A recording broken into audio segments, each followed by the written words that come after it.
Greetings, everyone. There's hardly how many people are there here, and I'll try not to laugh like I cracked up in my previous live stream in the beginning on this, and again on this topic. Can you help me? Do you see Quranic contradictions on evil of the believers being effaced, removed, covered?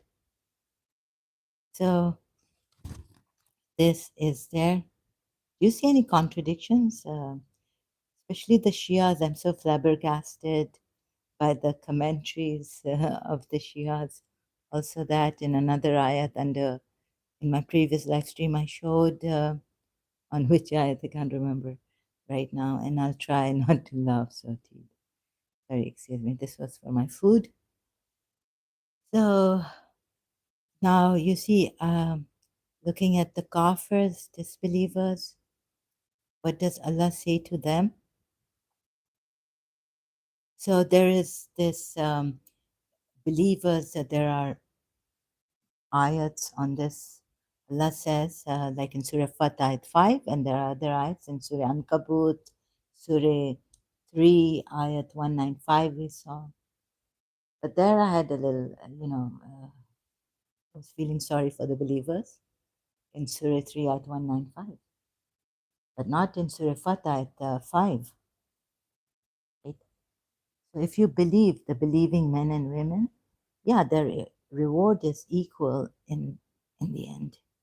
So God will remove from you your evils. And then, like I knew that Imam Hussein or thereafter the Imams, they enjoin good and forbid evil, right?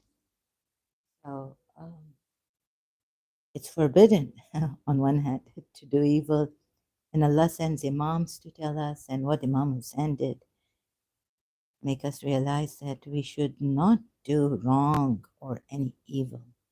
Yet Allah says in Surah Fat ayat 5, He would remove the evil of the believers, men and women. So some Shias also to help them. You see, it's this contradiction. I'm trying to put the verses together like I was asking, is there a verse that then, the third one or something that puts everything in perspective and there's no contradiction? But no, my confusion has remained in this, and I think definitely there's a contradiction. What do you think? And please help me. So sorry for the delay. I had to nature's call and all this. Otherwise, I'd be in shit and I wouldn't know. I'm in shit. The Brian Adams song, right? I'm in shit. You are in shit and you don't know. The lyrics from one of his songs. The title, There's a Star. No, that's a certain kind of light. I'm mixing two songs together. Okay, let's see here also, like against the disbelievers now, if you could but see when the criminals are hanging their heads. So God calls these disbelievers criminals also. They say that if you send, where did I start? Say the angel of death put in charge of you will take your souls, then shall you be brought back to your Lord. So please excuse me. I use so much of my mind in this that I went funny and I start to have these. I call them what my friend called spaz attacks, laughter attacks. If I get that here also, I apologize. Please understand that, when I'm extremely tired, already I am, I have chronic fatigue and more. But when I'm mentally drained, then I start laughing. But I cannot afford to do this for long. I have to help myself here. Please help me and help the Muslims, even the Shias, see for themselves and leave this religion. It's not worth holding on to this religion out of fear of hell. It's not worth it. So I'll be showing you being here until you get it. It's not worth it. You deserve better. There are things I've learned, like I was saying in that 3 hour and a half live stream, previous live stream of mine, that we shouldn't be judging ourselves. We create a lot of evil doing that and spreading a lot of evil and others. So, and if we have to look at something that we don't like about ourselves, we must observe through this awareness, not through the mind patterns, different mind patterns, but fundamentally through something else, bring a change in us. If that change has to come in us, it has to be a fundamental change, not using the mind, and no force and no aggression, right? Violence. Be good to yourself. So this also, I tried to say, it took me a long time in my previous live stream. Tried to show you, learning from, seeing from Jiddu Krishnamurti books and Muji and myself when I came across this pure awareness. Okay, they shall. So I was looking for this verse, right? If you could but see the criminals are hanging their heads before their Lord. This Surah Sajda 12. Our Lord, we have seen and heard. So return us, bring us back, like return us to the world so we will work righteousness. Now they're saying. So what is working righteousness? Believing in Allah and the Prophet, obeying the laws that are sent down by Allah, obeying Prophet Muhammad, and all this, right? This, I think, is working righteousness. Because believers could be doing evil, Surah Fatah 5, and yet Allah will remove their evil. So belief in this is very important. That's the first condition for righteousness, working righteousness. Indeed, we are certain. Yaqeen. Even belief is less than yaqeen, you know. Believers, even believers do not have this. Yaqeen is certainty. Muqanuna, muqanuna, it's written like this here in another form, but it comes from the word yaqeen, Quran word, an Arabic word. It's certainty. And how did even Abraham question God, and how did he get certainty in it? That my heart may be satisfied. Show me how you give life to the dead. So he had to go through all that, right? God showed him all that, and they're supposed to guide you.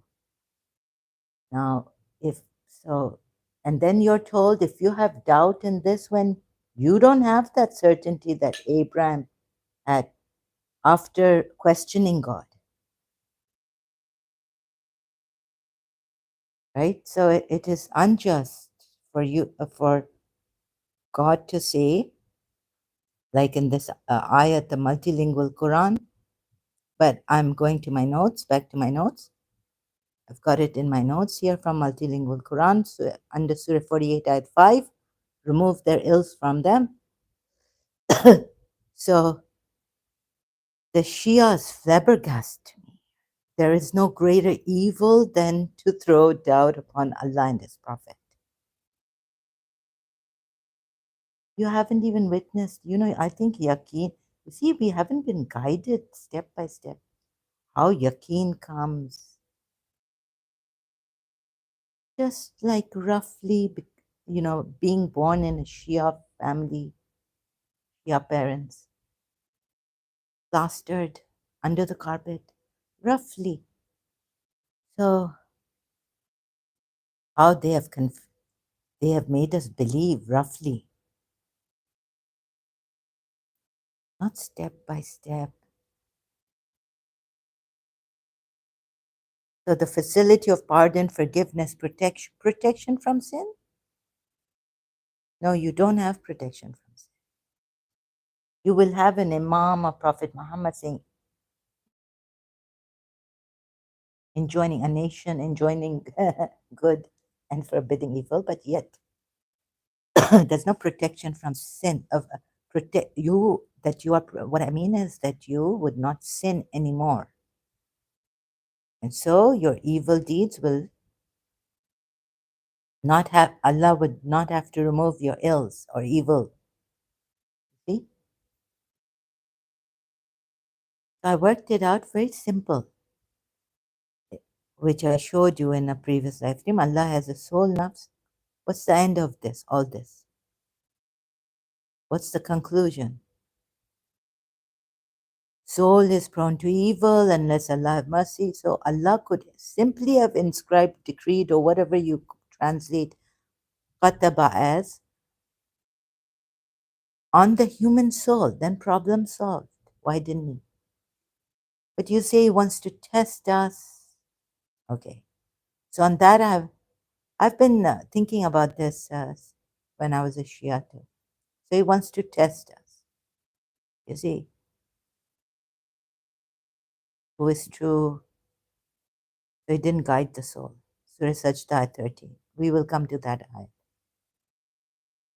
But he put this mercy on himself so that he could forgive. And without his mercy, so step by step, I try to help you. You see, without putting mercy on himself, surely oneself. Oh, this is Surah Yusuf. Oh, I didn't even bring that ayat. The other one, he will gather you together for the day of. He had inscribed for himself mercy in Surah Anam, the ayat is. So I hope you're getting me here. Surah Anam, ayat, he inscribes mercy on himself.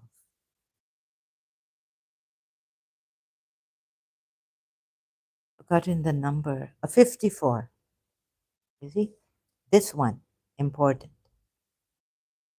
And I chose the less important one for this explaining to you. And when those come to you, believe in our ayats, signs, say, peace be upon you. Your Lord has decreed upon himself mercy.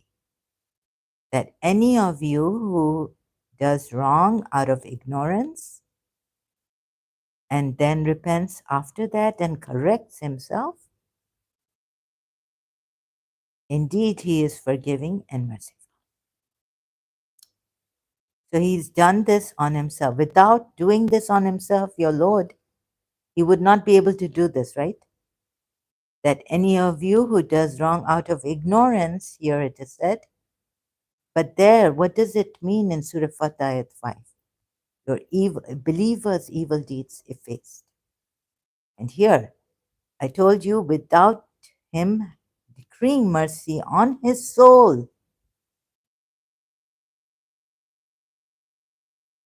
would he be able to do this? Tell me, yes or no? Please tell me. No, he would not.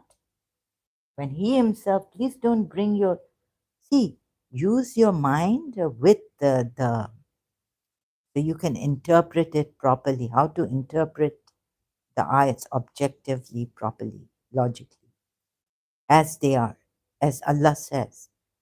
So go with this. Your Lord has decreed upon himself mercy. Why? That any of you who does wrong out of ignorance, don't jump to another ayah saying, oh, Allah is able to do all things. Allah is competent over all things. No, no, here. For if you tell me I'm being wrong, not going there, but here, yes, Allah is competent over all things, this and that, work it out. Please tell me. Then why has Allah said here that he has decreed upon himself mercy? So that that any of you who does wrong out of ignorance and then repents after that and corrects himself, indeed he is forgiving and merciful. Right?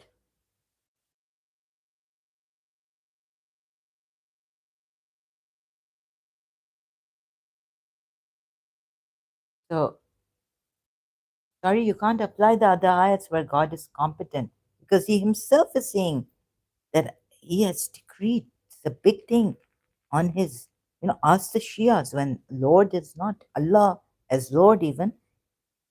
What is he?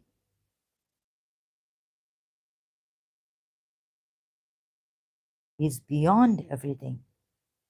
We can't even get him. He's beyond his existence, beyond, sorry, our existence. He's beyond not his existence, but beyond our existence. And not non existent. He's not hypothetical, we would say. Right?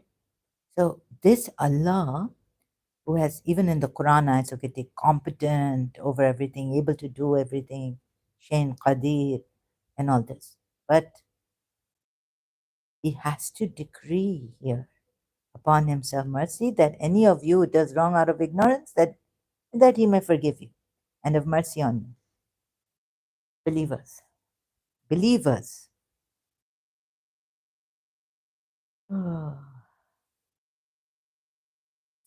Otherwise, he can't. He cannot. There's a can't. There's a can't coming here. Do you see this? He cannot. Not that favorite of mine, Kant, philosopher. Studied him and couldn't. I had a problem there in final year with Kant's philosophy.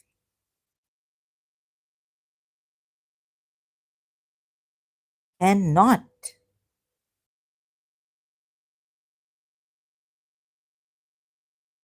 So shouldn't it have been better if he had said, the Lord has decreed mercy on you people? Why on himself? So that what so that you do not do wrong at all. That's it. You don't even become, if you become ignorant, but you see here Musa, the chosen servant of Allah doesn't say, what does he say here? In Surah Yusuf ayat 53. Hazrat Yusuf says, I do not seek to acquit myself. If, like the queen seduced him, right? The story behind this. Muslims, you should know, but okay, I'm telling you again. The queen wanted to seduce him and sleep with him. He was very beautiful, handsome, beautiful, we're told. So he says, I do not absolve myself of this blame because I would have gone for the queen who, we find out Zulekha is her name, Queen Zulekha. I do not absolve the chosen servant of Allah. The ayat in Surah Yusuf, that Yusuf is a chosen servant of Allah, or was. And for surely oneself, soul is certainly prone to evil. The soul is certainly prone to evil. Right? Unless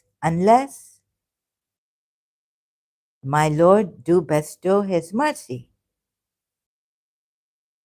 And the chosen servants of Allah, what do they say? We have the mercy of Allah on us, they tell the disbelievers, right? You are deprived of that mercy. But he does not acquit his soul, because the soul is prone to evil, even the chosen servants.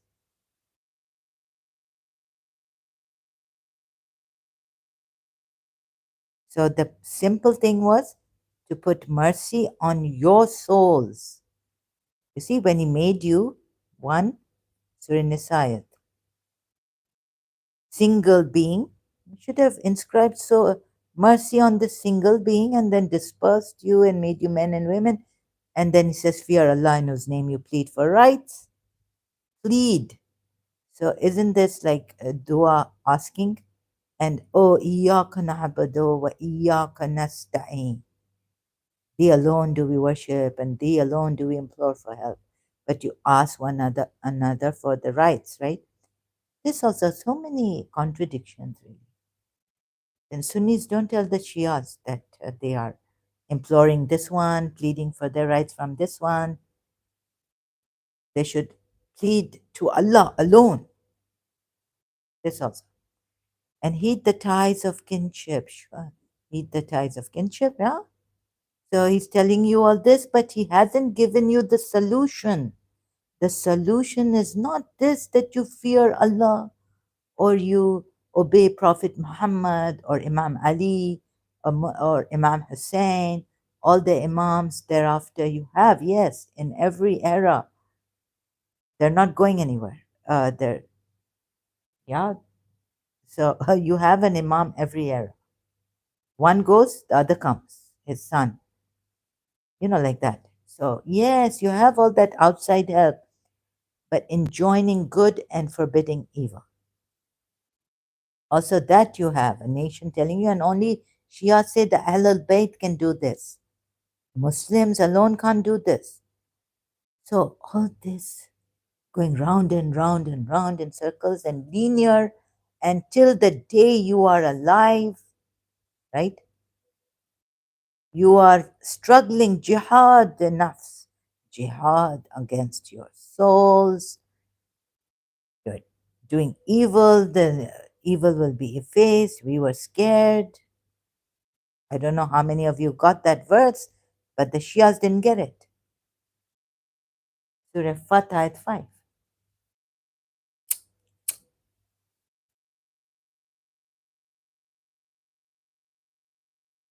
You are, no, no, no, no, no, no. We cannot, can't do any evil, can't do any evil. How many of you Muslims didn't get what Surah Fatah at 5 means? And the rest of the ayahs like that. Because of this confusion, munkar and munkar was maruf, the right path and the wrong path, I think. The right and the wrong. And so you include evil in this. So forbid you to do evil, and sin is evil. Surah 7 ayat. Sin is haram. Sorry, sin is haram. Surah 7 ayat 33. Haram. What is haram? See.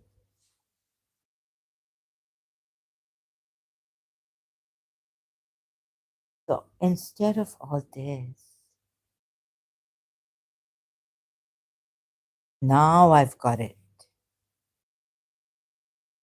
So please do your research. Be serious about this and be able to face the truth against your own selves. Ayat is there to help you. Start like that. Even if the truth be against yourselves. That. Okay, so back here. Fear Allah in whose name you plead for rights.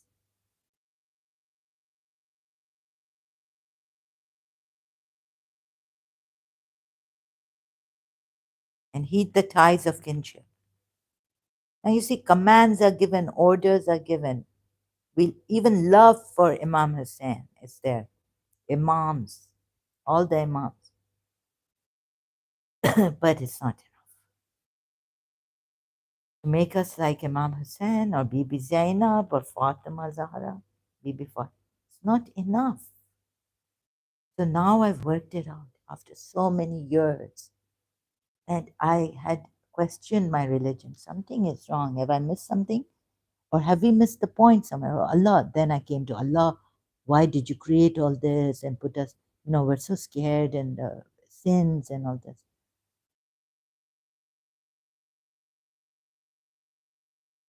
Couldn't there be another way? But then I went into nothing. I wishful thinking. I wish there was nothing, not even God or anything. Because I felt so guilty. As we grow up, you don't know how many sins or what wrong we're doing to another. Okay, you do it to yourself, it's okay. At least for that, like that's a consolation. At the end of the day, I would tell myself every time, look. But of course, I didn't succeed. that at least you didn't hurt the person who hurt you. At the end of the day, that was my greatest consolation, but even that I was deprived of at times, right? Until God gave me the patience. In some cases of mine, it was a miracle. So I didn't have to go for reconciliation, right? Like that. Okay? So single being, he could have inscribed, because you see, here he tells you, even though he's competent over all things and he can do all things, there I showed you Surah Zumar, how his will, his choice, his will, intention, he has limited. Surah Zumar ayat 4. Now here, where was I? So you should inscribe, yeah, here, Surah Anam ayat 54. Peace be upon you. Okay. That any of you who does wrong out of ignorance, so he could have put it on your soul's mercy, inscribed, not, these laws coming, like Jesus Christ said to Simon, if you've, maybe it's not in the Bible, but in the movie Jesus of Nazareth, he says, Simon, I came to your door. And they ask him, no, no. No, before this, they ask him, but we're following the law of God. Moses gave us and all this. We're following the law of God, right? So what did Jesus say? What is the greatest law? You see these following laws and all this. What is the greatest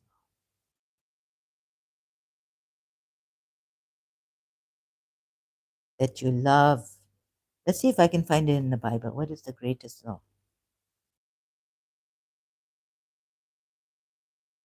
Simon, he was a rabbi, a Jewish rabbi, right? Who invited Jesus Christ to his house. If you've seen Jesus of Nazareth, the movie, teacher, what commandment in the law is the greatest? In the movie, it says, Simon, what's the greatest law? Jesus, he said to him, you shall love the Lord your God with all your heart, with all your soul, and with all your mind.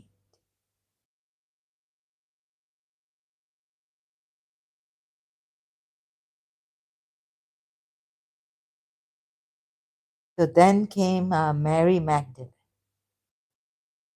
Jesus says, Simon, when I came to your house, you did not wet my feet with the tears, with your tears, and wipe them. And if she put oil, wipe them with your hands.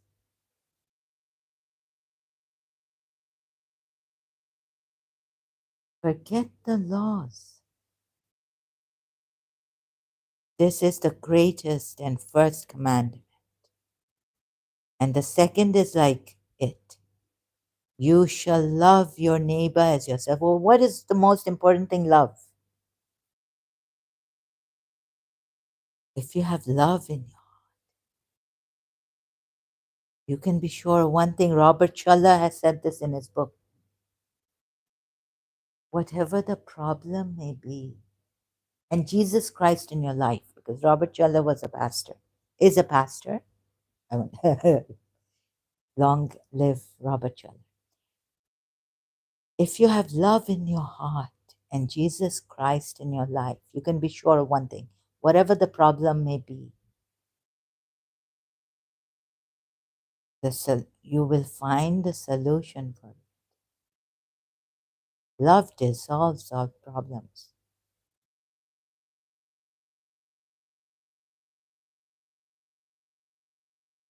Love is the greatest. Corinthians 13, also Bible. Prophecies will end.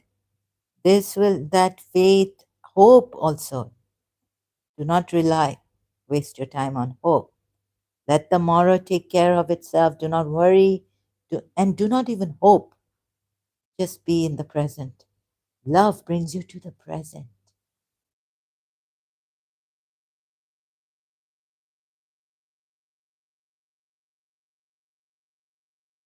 And how to love your God, Lord your God, with all your heart. So you see, people have missed this. Even the rabbis, Jewish, and like the Jewish, many laws. So it's Islam, obey laws. Do this, don't do this. Do this, otherwise you're there. Yeah. But at the end, your believers, your evil will be removed by Allah. So this. See, Allah couldn't find a solution for it. He couldn't he protect you, say that you no longer will do evil? Because I have inscribed mercy on yourself, not decreed it on myself that I will forgive you if you do evil, but now you yourself, your souls will, not your conscience pricking you what is right, what is wrong. This also. When I was reading Imam Ali's will to Imam Hassan in Najul Balagha, the book I had said that, the conscience is very important, right and wrong. Son, remember this. And I was like, wait a minute. Okay, I know Al-Kafi, intellect is important, but we need more than that. So I got a very bad, kind of, started to get this feeling, and I couldn't put my finger on it. How should I tell myself, give myself, this is wrong. We're going on a roller coaster, round and round, a merry-go-round. Conscience pricking you. So I still haven't found that eloquence, articulation to articulate, explain to you, but I try to do it in broken ways. You see, at that time I had this inkling, this feeling that even though I'd read Coffee and intellect very important, and loved intellect, and how much intellect very important, akal, mind very important, soul, forget the soul. And those, even in Quran says that those who do not use their mind, Allah puts abomination on them, writs on them. So Allah thoroughly purify us with thorough purification, so we don't go to this writs of not using our minds. And sometimes you see the Quran, we can't use our minds because the laws have come from Allah where it's clear. Sometimes when it's not clear, then for marriage also, which is a sunnah of Prophet Muhammad, and will this man be good for us? Will this woman be good? Allama, Maulana Saab, religious scholar, please, take an istikhara, or mother, or you do it yourself. Shall I marry? So this problem comes. You don't know. So many problems. हर बात सब बातों का मतलब क्या है? So there are Indian songs like this, and even English song. Love is the answer. Love is the answer. Don't know much about history. All I know that one and one is two. What a wonderful world it would be. And there's another song that love is the answer. Forget laws. What is right and what is wrong when love is ours? This I wrote in my early teenage years. Or maybe when I didn't even reach teenage years, before my teenage years. What is right and what is wrong? When love is ours, and why worry when God is above us?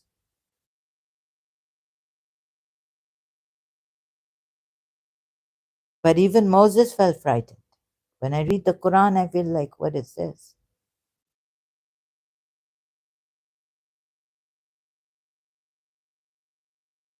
So back to this creed on your souls. Then he doesn't have to tell you, fear you Allah, when since Surah, all this, problem solved.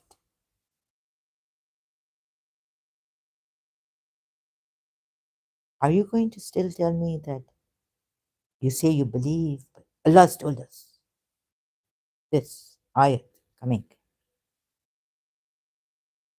Say you believe. Now, why does Allah want you to say you believe, but that God would not test you? Since you've believed, God would, you say you believe, like it's against the hypocrites.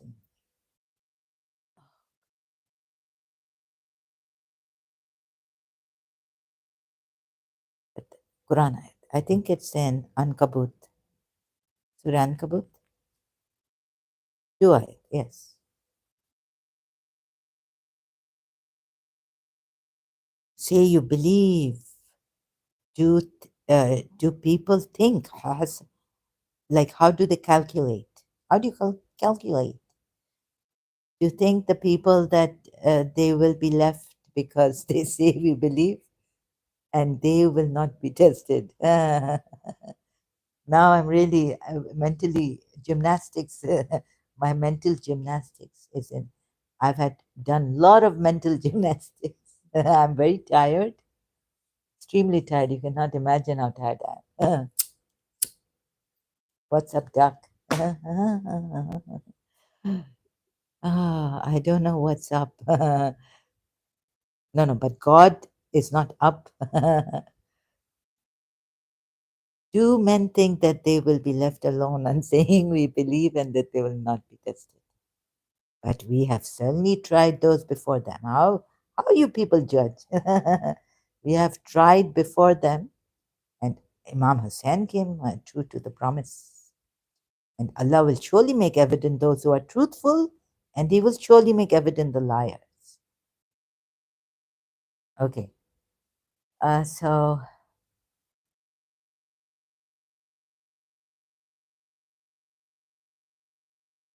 there's an Indian song, actually, old one, 70s or something.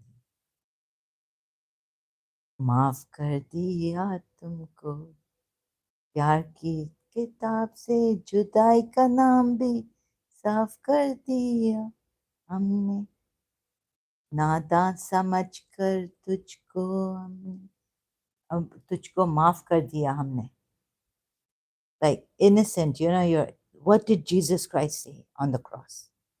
Father, forgive them, for they do not know what they are doing.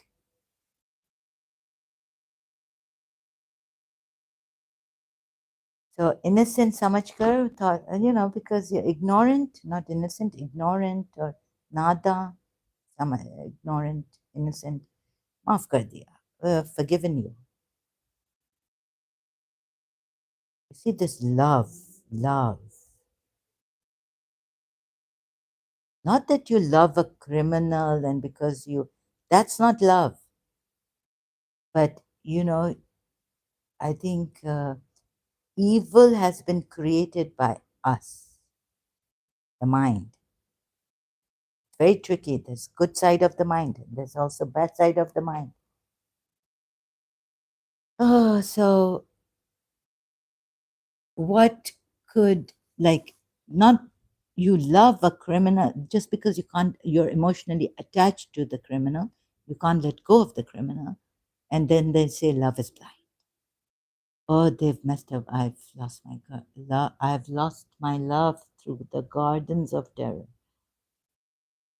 You see, this love, this has mercy, compassion, understanding. And not because there was a time when I wasn't attached when I loved someone. So what? I said, even if she turns out to be evil, this lady principal, what do? I observe her. Just observe. But I got pulled in and got, because of our religion, right? Although I'd learned all that Western, from what the West has learned from the Hindus or their shaman, Red Indians in America, and James Redfield has written the Celestine prophecy and all that. So, all that, but before that, even before James Redfield book, I learned all that, that unconditional love is the best thing. And how do you love? unconditionally, not because you can't let go of this criminal or evil woman. You love and you pay attention. And, paying attention, you observe, you don't judge much. Like, you would pray that, oh Lord, please let her leave all these sinful things, criminal things. But it doesn't make you restless. Or you just observe her and just shake you up. And, my religion made me worry, right? Oh, I found my heaven. And I had told myself that she could turn out to be evil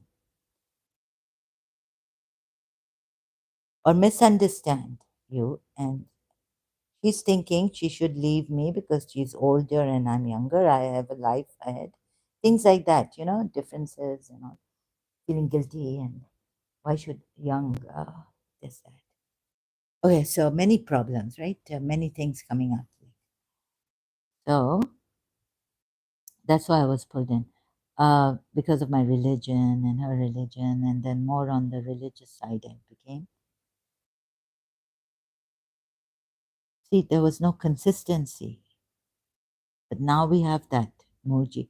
So the moment you leave this, so that you don't fall in that trap, remaining a Shia, like this lady said, truth can be told in the most beautiful way. But remaining a Shia, I tell you, or even a Muslim, you will get trapped. You won't be able to bring that neti. And, the lady who said this, truth can, and she then uses neti, not this Hindu way. Neti. We have Neti Jeti bridge in Karachi. Neti. It's from, and there's Lakshmi Narayan temple down there. I wouldn't go there at all. Like, I just went there to throw the Ariza for Imam Mahdi on the bridge. Okay? So you see, if you don't see this, see the wrong, or is it too late even? Because my mother showed me that this cigarette will give you, through the tissue she took a puff, right? And she showed me the brown, your lungs, your mouth, your teeth, brown. You see? And who will wash away the lung brown? At least you can go to the dentist's teeth and clean up. You see? But I didn't leave it. So there could be a very deep conditioning or addiction. Deep, that we see it, that it is going to harm us, our lungs, and we don't leave it. So that's madness.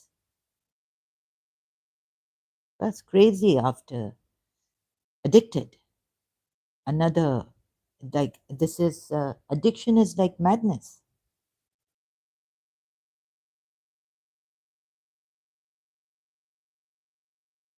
Another kind of mental illness.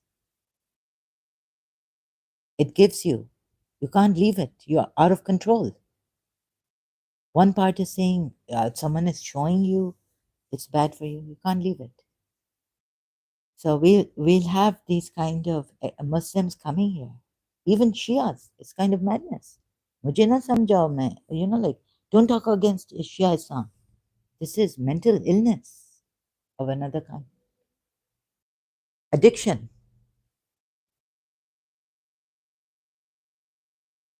God help us. So we should be ready anytime. Even a Shia can kill me, stab me to death or something. Like pro-Shia did to Salman Rushdie. He lost his eye. It's kind of madness. It's there. And taking the risk.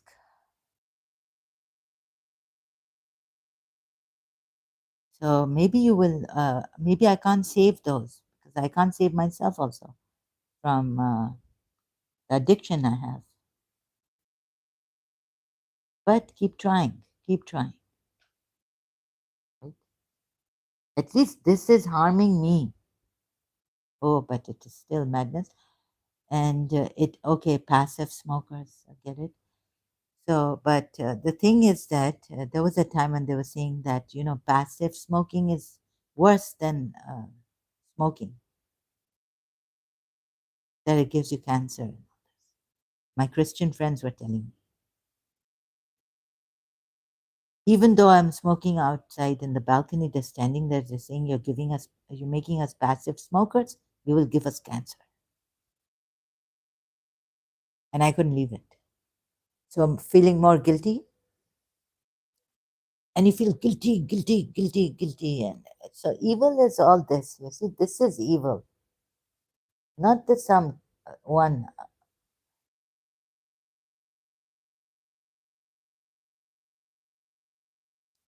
weak mind also is evil. It's harmful. And someone's evil strong in this weakness, they become like this control freaks and jealous. When you are insecure,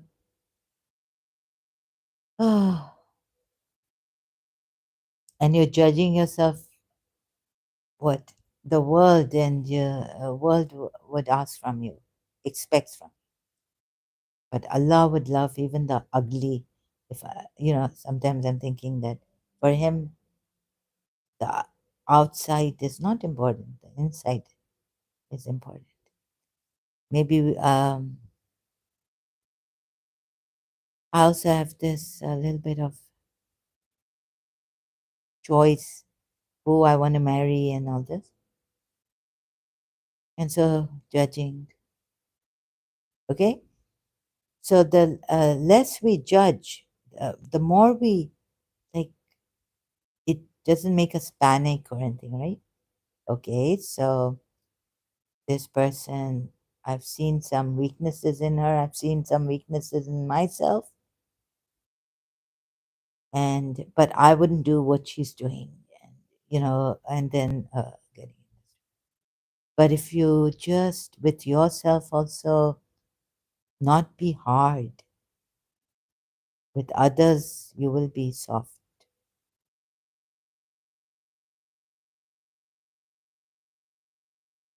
and things will just let the angry person be there. Just accept it. Like, we make problems out of little things. Big. It's like sometimes there's a storm in our teacup. They say, right? Storm in the teacup.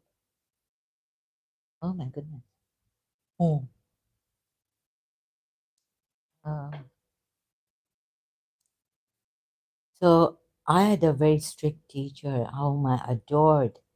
I thought she was like Imam Ali teaching me. If Akil would go to Imam Ali, my children are starving. Imam Ali takes out the hot rod. Akil, look, how can I take from Baitul Mal? But my Baitul Mal should have the thing for their family, whoever. It's Akil, brother of Imam Ali, but his children are starving, is very poor. And the Baitul Mal, when Imam Ali is the caliph, even the Sunni caliph, the Muslim caliph, who believe in the Rashidun caliph. So he's in control of the Baitul Mal, as if the Baitul Mal doesn't have money for the poor, the needy, the this, the that. So, anyways, let's not go into detail on this. Just that Imam Ali was strict with him. That's how my teacher would take out the hot. She was like very strict. And I learned that from my teacher. And then what happened? Like my mother, lenient. Lies were, and in Karachi, Pakistan, it's jungle. But yet, thank God, we didn't lie in incriminating others and all this, like that. And so you take it gracefully, So these people, like my mother, at least in this, living in Pakistan, she loved Pakistan and all this. So she didn't mind the liars, the criminals in Pakistan so much that you make your life miserable. Like you become sick inside, sulking out in the market, and you have a rate. Like I would, look, झूठ क्यों बोलते हो? Why are you lying? Bas, it's like you finished Pakistan, later, future. You are finishing.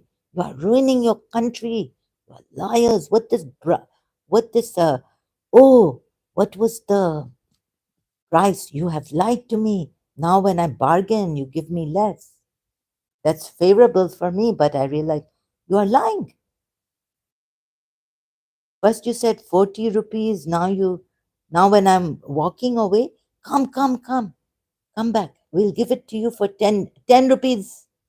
Huh? Then I get even more angry. This is how I was taught. My mother didn't do on things like this, getting angry like petty in the market. I would get so angry. So it was the sickness was terrible. It was I didn't know how to now take the gracefully. I see these Muslims; they are even more healthy than me in Pakistan.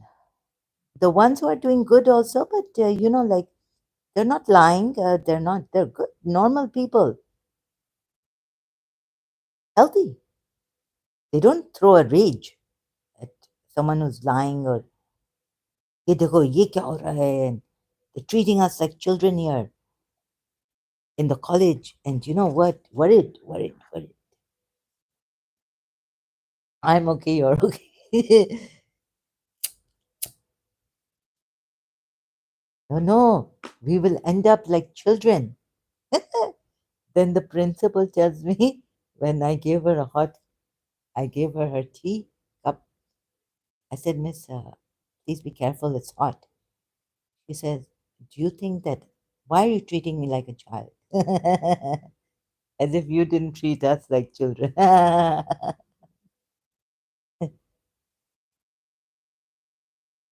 Like a mother, she treated us very clement and all this. Sometimes getting angry.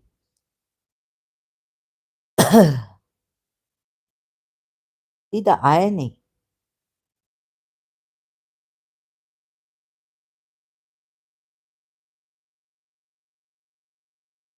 All these contradictions also. So do you see, I'm not able to say it properly. Have I shown you? Not in detail that we create our own evil by judgment, using the mind too much, judging. But if you use this observation, you will be healthy. It will dissolve. You won't shake and shiver and panic and throw a rage. Level minded. It will make you level minded, unshakable.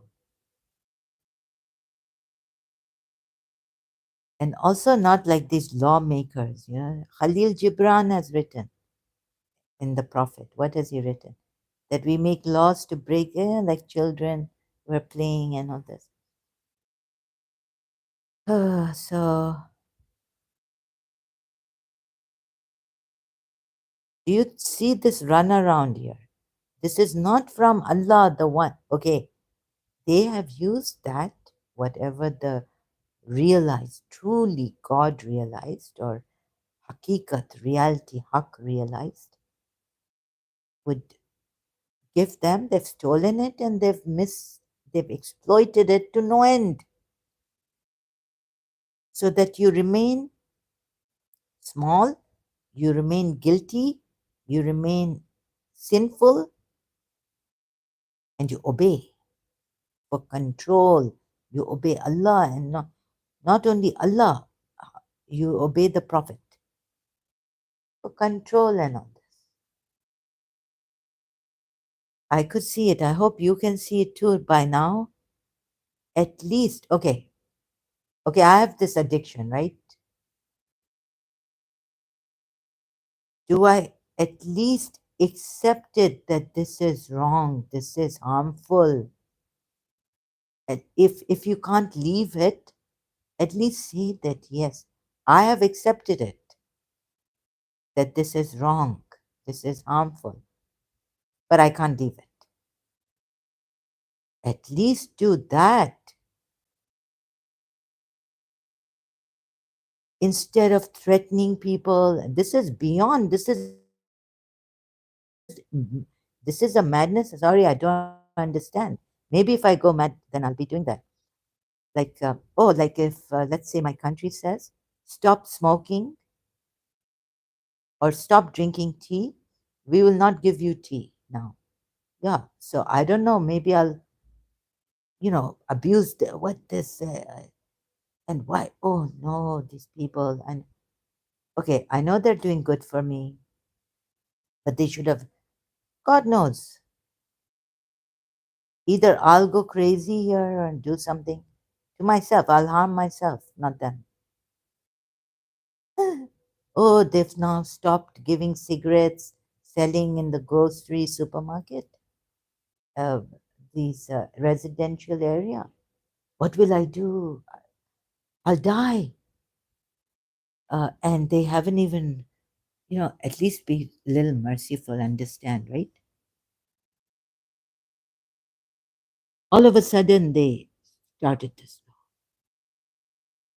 So I don't know what I'll do anyway. So that's the thing.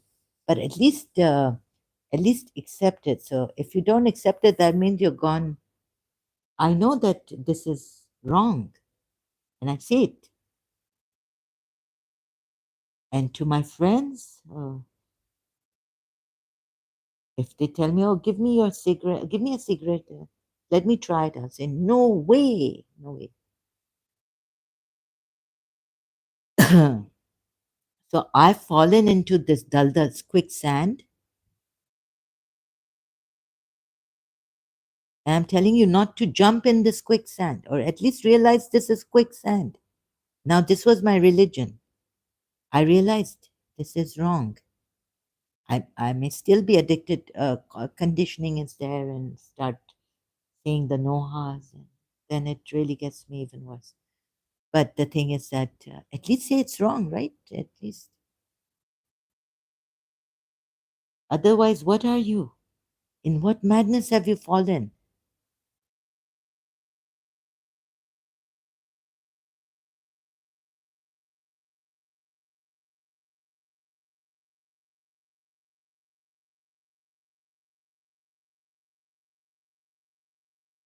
Is it too late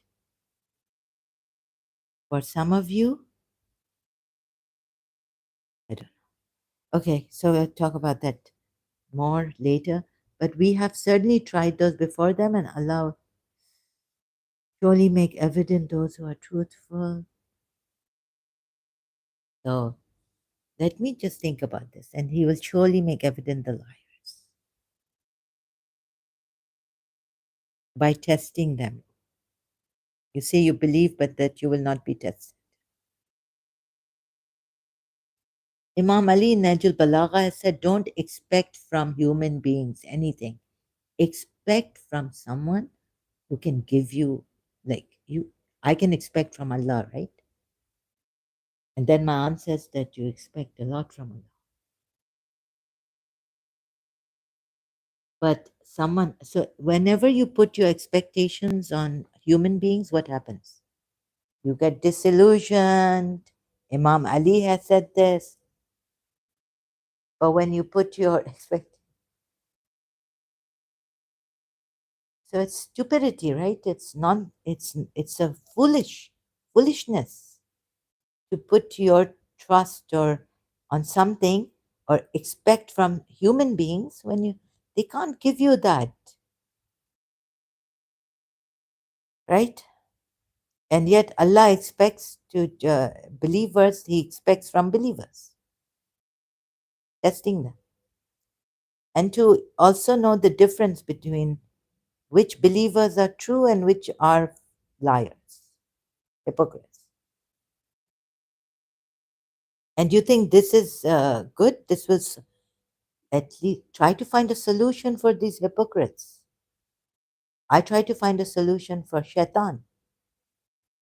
First, I was really shocked. How could Shaitan do this against him, knowing in that level, on that level, close to Allah? Like, this is weird. And then the Quran ayat is, I see what you do not see. I fear Allah and He punishes. And I fear the punishment. Fear Allah. How does He? So are they partners? So this whole is a game, is a wicked game, and a game that how it's confused. But put belief in you, I don't know.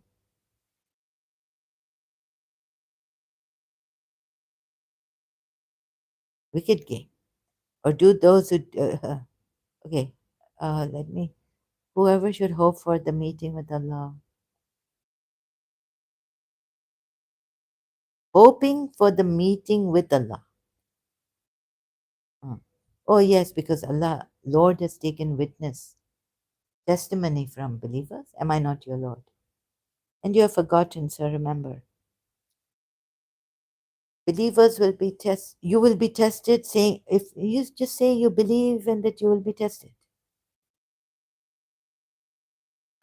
What is this? Allah should not have said this, Surah Maida. But if you hold on to this, right, sincerely, what will happen to you? There'll be fruits in reach. So now, should Allah test you further? And if that they had stood firmly by the Torah and the Injil, well, their Injil says that Jesus Christ, it's written everywhere that He's the Son of God, He's God Himself. And what was revealed to them from the Lord, surely they would have eaten from above them, from beneath their feet among them, meaning everything would have been, you would have had abundant uh, fruits and things in abundance. Oh, so he puts the blame on the Jews, that the Jews are doing this. They haven't really stood firmly by the Torah, and so ruined.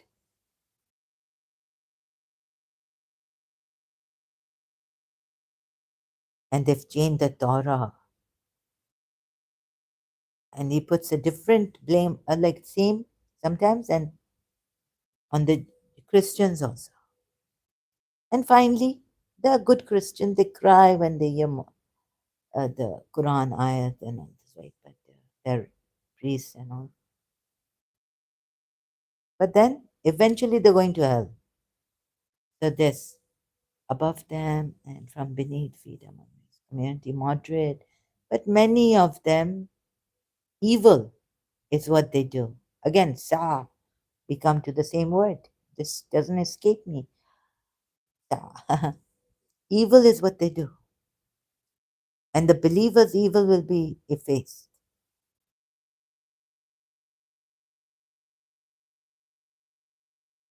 I think I've done enough of mental gymnastics. So, how many days now? And in one day I'm coming. Is there a Shia who would be with me, support Ex-Shia? And say, today I've left Shia Islam. And you're right. No support.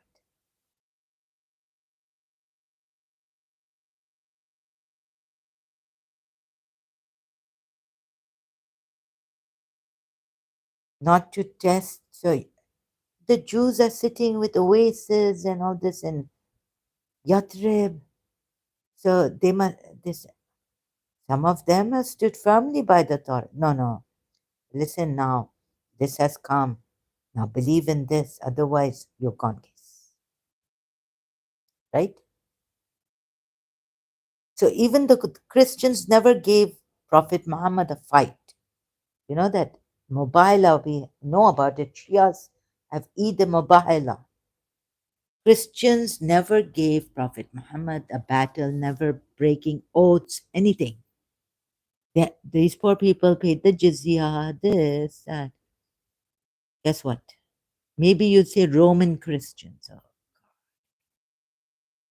but those Christians in Arabia, never heard of them hurting in any way, like breaking oaths, treaties. But they're going to hell. And please don't go to Surah Baqarah at 62 because don't give me that here. I've explained that in detail, step by step, that these Muslims are right who say that before this came down, because now you see, it's shown you so many ayats, we would obliterate your faces. The Ahl Kitab, Allah would obliterate your faces. If you don't believe in this, so it boils down to belief also. You know that? Not that Surah Tawbah ayat, you tell me that because the politics were breaking oaths. No, no. All of you at that time had to become Muslims, believers. Otherwise, gone cases.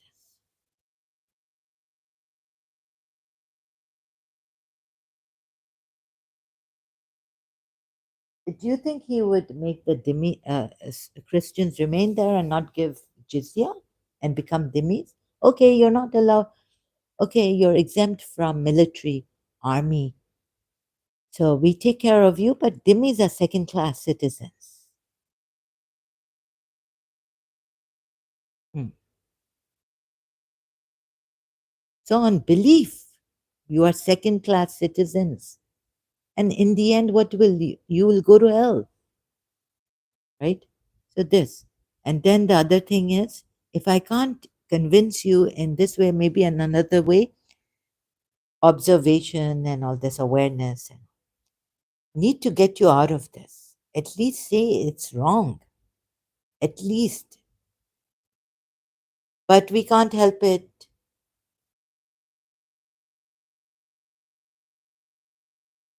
Um, so where do I go? Surah Sajda.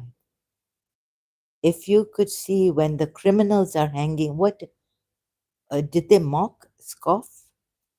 And they say, what when we lie hidden and lost in the earth? Shall we indeed be in creation renewed? Nay, they deny the meeting with the Lord. What else have they done? Hearing, sight, feeling. Little thanks do you give, also that. But he fashioned him in due proportion, breathed into him spirit, and they say we are lost within the earth. They say when we are lost within the earth. Would we be raised again in a new creation? Rather, they are in meeting with the Lord, disbelievers, right? They are disbelievers. So, what's going to happen to these disbelievers? Surah Sajda 11 now. Say, the angel of death who has been entrusted with you will take you. Then to your Lord you will be returned. If you could but see when the criminals are hanging their heads before their Lord. Now, these are criminals who don't believe in God and the resurrection. These are criminals, mujrimeen, mujrimun, hang their heads before their Lord. I think this Lord is so sadistic a message. What is he? Let them be. If they don't believe in you, what nonsense is this? Have they given Muslims a fight? Broken treaties? They're called mujrimeen. Oh my God, I need. Oh my goodness. Our Lord, we have seen and heard. So return us, we will work righteousness. Like it means believe in you, right? What is the crime? The crime is that they didn't believe in the Lord and the resurrection. That's their crime. Did they also scoff and mock the believers? and made his progeny from a quintessence of nature of a fluid despised. Then he proportioned him. Here it doesn't say grateful. They are ungrateful because they don't see what God has done, what great God, you know, forget this. What this God has done for them, created them in this way, what way He's created. You're just, oh, subhanallah, wonder, wonder, what a wonder life creation of God. Allah. Shaitan, Iblis knew all this. And now these disbelievers. So they are in the meeting with the Lord, disbelievers. And also, will we be raised again when we are dead after we die, like when we die? Say the angel death put you. Now what are they?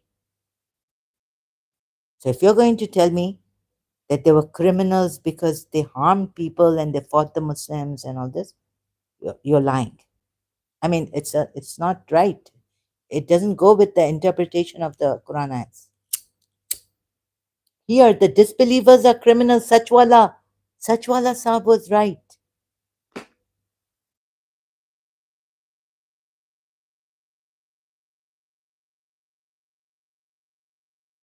Long time ago, I was going to Sachwala Sahib, just getting help further. I was already an ex-Muslim. If you could see when the criminals are, they haven't done mischief on earth.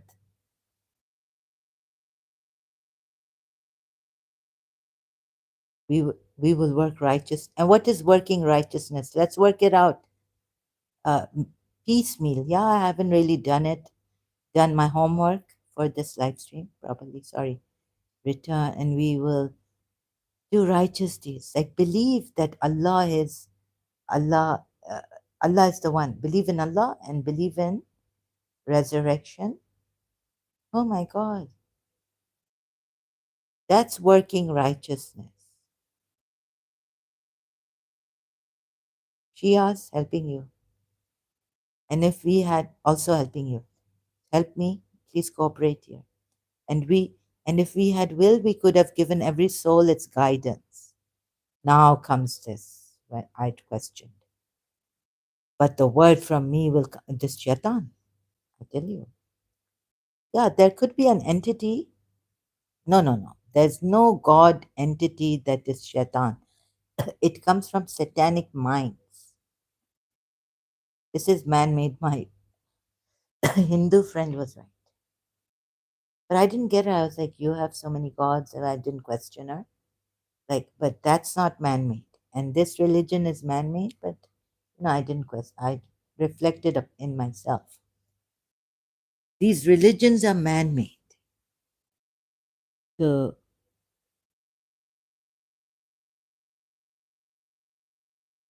nature can be harmful. From me will come into effect, and I surely will fill jinn and people altogether. You see, your Allah just has not given the sole guidance. This back to Surah Sajda ayat 30. So taste because you forgot the meeting, just forgetting the meeting of this your day. Indeed, we have forgotten you, and taste the punishment of eternity. Eternity, like punishment of eternity is not bad, right? Oh, the punishment that eternally you will be punished for this, not believing in Allah. Oh no, I think Allah should come down now instead of this Allah. Is believe in the unseen Allah. He's not giving you guidance in your soul, outside guidance. Seek Hazrat Musa, your Imam, present Imam. Don't be Samiri, don't incline to your soul. You are scared. Soul. See how he's made you scared of your soul. Huh? Oh my God. You can't trust yourselves, your souls. Only trust in Allah and also Hazrat Musa. So we have forgotten you and taste the punishment of eternity. Oh, eternity is good, but punishment, eternal punishment for what you used to do. What did they do? What crime? Just not believing in Allah and His signs and all this, right? And forgetting Him. Only those believe in our ayats who come to the point. When they are reminded by them, fall down in prostration and exalt with praise of the Lord, and they are not arrogant.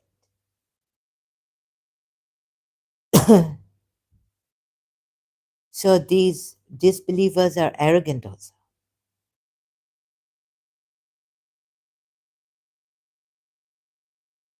And who has fallen to Yusuf? Yaqub, Surah Yusuf at 100 in prostration. So when the Hindus prostrate, even forget Hindus, here, Yaqub has fallen down prostrate to Yusuf. He raised him up on the throne, worldly throne, raised them up. So with pray, only those who believe in our and who are not arrogant of doing, like when they are reminded by them, fall down in prostration by the signs. Like, does it say to Allah? Like you can fall down, Surah Yusuf at 100. So the Hindus can go blue in the face saying, Baba, we are not arrogant. Oh, no, no, don't prostrate to anyone but Allah. Where does it say prostrate to Allah here? And if you take Surah Yusuf ayat 100, it could mean that Yaqub prostrated to Yusuf. So you can prostrate to men, their sides part, arise from their beds, they supplicate their Lord in fear and aspiration, and from what we have provided them they spend. And no soul knows what has been hidden for them of comfort for eyes, Qurrat al-Ain, as a reward for their deeds. Look at how he's bribing you. Then is one who was a believer like one who was defiantly disobedient. Now the disbelievers are called defiantly disobedient. They are stubbornly disbelieving in Allah. When you, with full knowledge of Islamic laws, can do evil, believers, and your Allah is going to efface your. It's not just little deeds, misdeeds. Allah doesn't say that. Don't give words to Allah. When it's crystal clear in many ayats that believers' evil will be effaced by Allah. Now you see what the disbelievers are called? Defiantly disobedient. They are not equal, right? Who are not equal? Then is one who is a believer. So, believer can do evil deeds and the evil deeds Allah can efface, will efface. There's no perhaps there, or definitely. Like one who is defiantly disobedient, not equal, are they? No, no, Allah, what are you saying? I'm confused here. Surah Fatah 5, I'm confused. So they're not equal. So then why are you effacing the evil of the believers? Wait a minute. Maybe what you're saying here, now I can say in,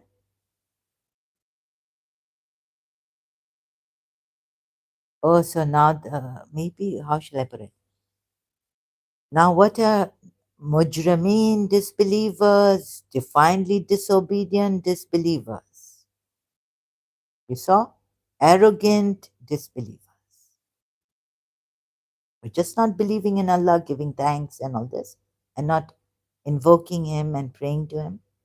You are defiantly disobedient. But they might not be doing evil, the evil that the believers do, and Allah will efface them. This is totally illogical, totally unjust, absolutely unjust, unfair of Allah against disbelievers. And He's telling you, are they equal? No, wait a minute. If He said something, is is evil like good? Are they equal? Let me show you. Look how He's put it. How do you judge? Let me see if He's put it in this way in the Quran ayat. Let me catch him. Like this, direct. Show you. Good and evil cannot be equal. Oh, Surah Fussilat. I showed you. Oh, and not equal Hasanatun, Hasanatu, and Sai, Al-Sai, Al-Sai, the evil. It's not equal, right? But what if the disbelievers are not doing any Sai?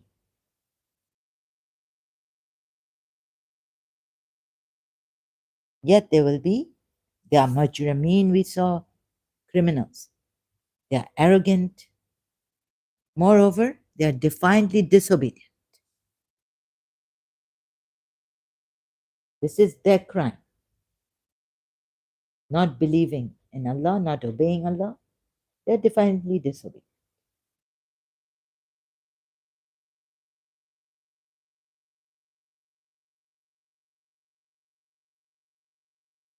They haven't given you a fight. They haven't broken treaties.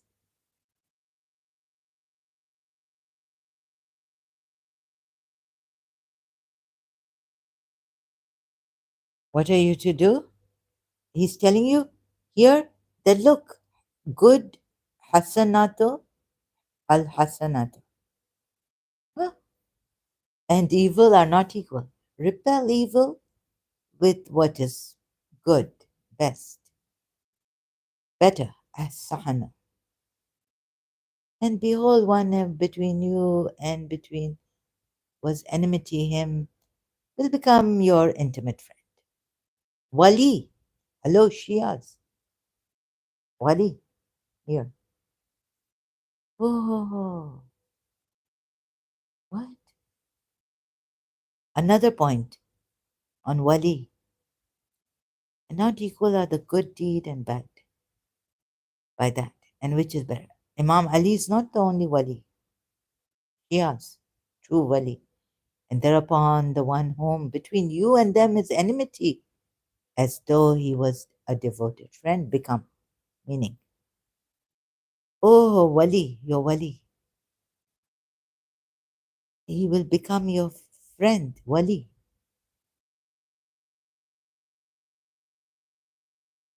Not you becoming Wali. And you'll say, okay, read this in different contexts. Actually, you're Allah. He's really confusing me. But of course, he hasn't confused you. You're believers. You know to read Surah Maida at 55 in a different way, Wali, where he has said none. In context. Okay. In context, read. But none is granted it except those who are patient. And none is granted it except one having a great portion of good. Meaning, fortune. Oh my goodness. No, a good fortune. And if there comes to, again, now what's happened?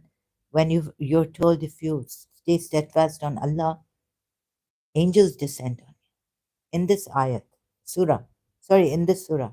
Now again, and if there comes to you from Satan an evil suggestion, then seek refuge in Allah. Oh my God. So you keep doing this until you have a long life, God, hopefully. May God give you a long life. And of his signs at night. And it should be him that you worship. But prostrate to Allah who created them. Oh, so now he's saying prostrate to Allah who created them. But Surah Yusuf ayat 100, here he says, yes, prostrate to him. So you're not supposed to prostrate to anyone who is created, even the chosen servants of Allah, right? Prostrate to Allah. But Hazrat Yaqub prostrated to Hazrat Yusuf.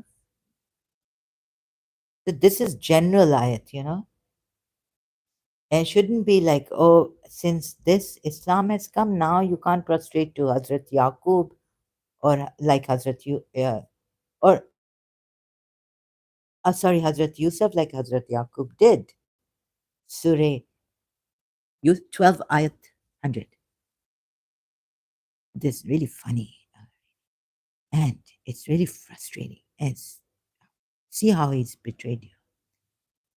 And if they are arrogant, then those who are near your Lord exalt him by night and by day, and they do not become weary. Now you're comparing human beings to angels.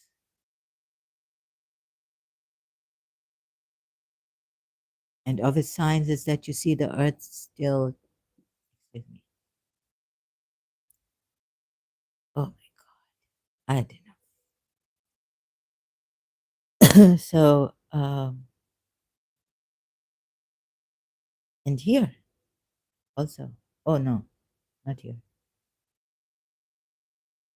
Commentary I showed you of the Shias. Oh my goodness. What is this?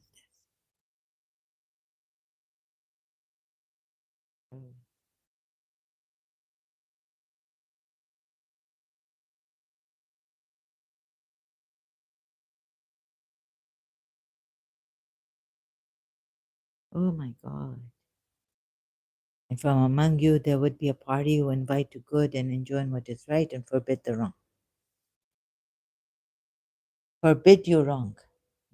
No, no, not this one. Only the Ahlul Bayt can forbid you wrong. Shia, according to Shia Islam. Then we have this one.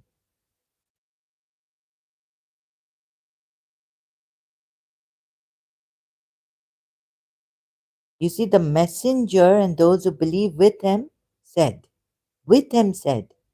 So the messenger is also saying, when will the help of Allah, meaning come? And the Shias have eaten that up and said, and Allah has said believers.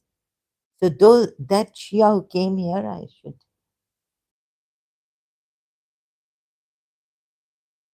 Telling me that I've out of context and God knows what. So that the messenger and those who believe with him said, when will the who? No, you see here, Shias. It's not only through the messenger that the Muslims. It's the messenger and wa. Do you not see the wa here? Goodness gracious. When comes Allah's help? Only, these Muslims, they had lost faith. It means losing faith. So they can't put the messenger here, but you see what they've done to the Quran.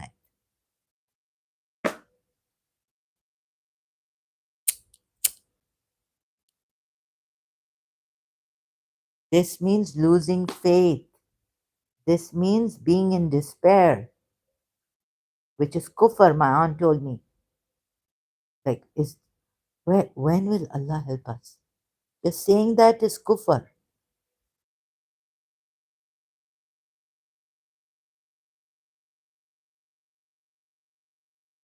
And the ayat, Baba, the ayat, Shias. Surah? Oh my goodness. Baqarah, ayat 214.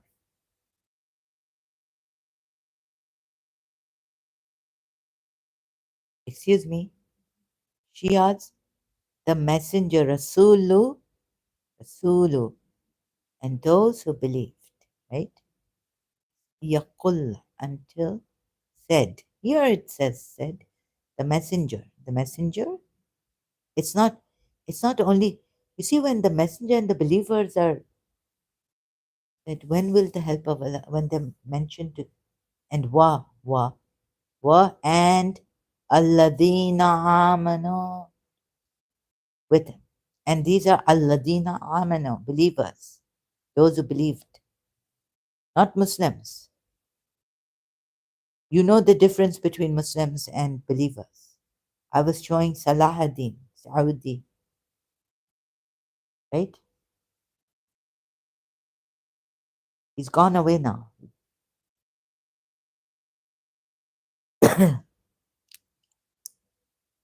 Oh my God.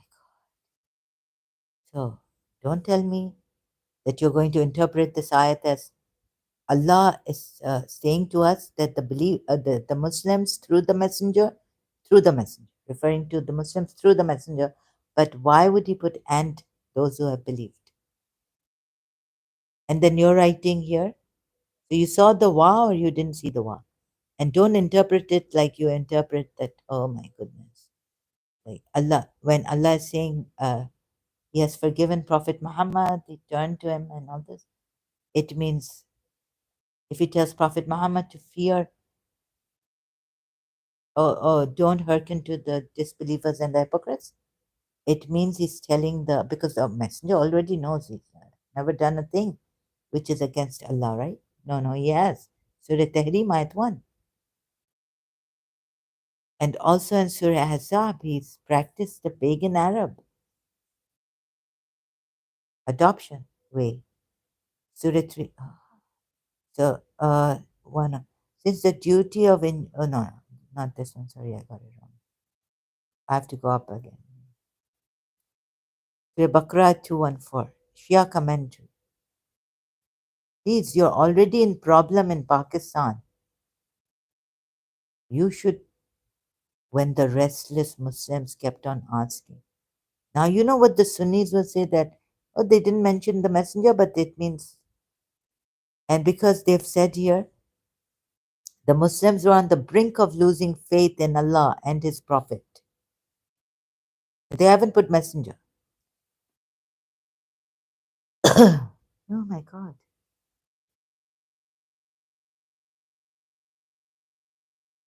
So this means being on the brink, nervous. It's like on the brink. You know, when you're on the brink of a nervous breakdown, brink.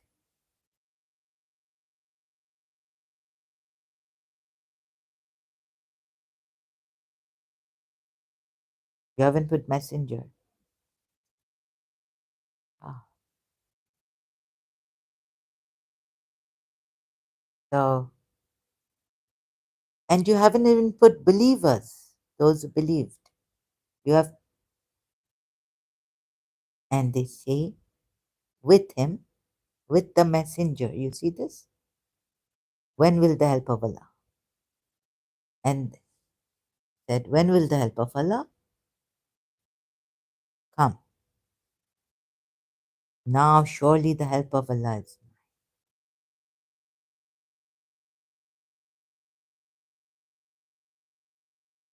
Okay. Then they said, the messenger said, now surely the help of Allah is nigh.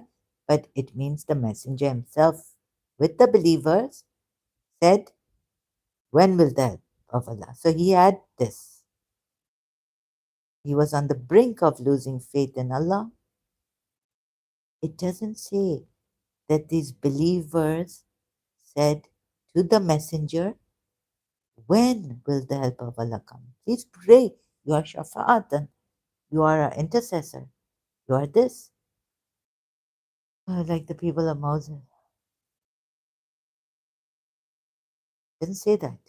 It says, so that the messenger and those who believe with him said, when will the help of Allah come? You've got this all wrong. Khandak, battle of warrior, and Imam Ali is total faith. That means that Imam Ali is above even the messenger of Allah. But you're not saying this when the total faith of Ali, and that you're not even saying that the messenger said this. Sunnis, Shias are not saying. They're just putting it on these Muslims. God knows they have their own interpretation. They have a different Quran that I wasn't told of. Maybe they got it straight up from Imam Mahdi. Oh, so that means their ayat doesn't say that the messenger and the, but why are they using this ayat, this translation of, why are they using Shakir? Why are they then using Shakir, Abdullah, Yusuf Ali, and Pictor?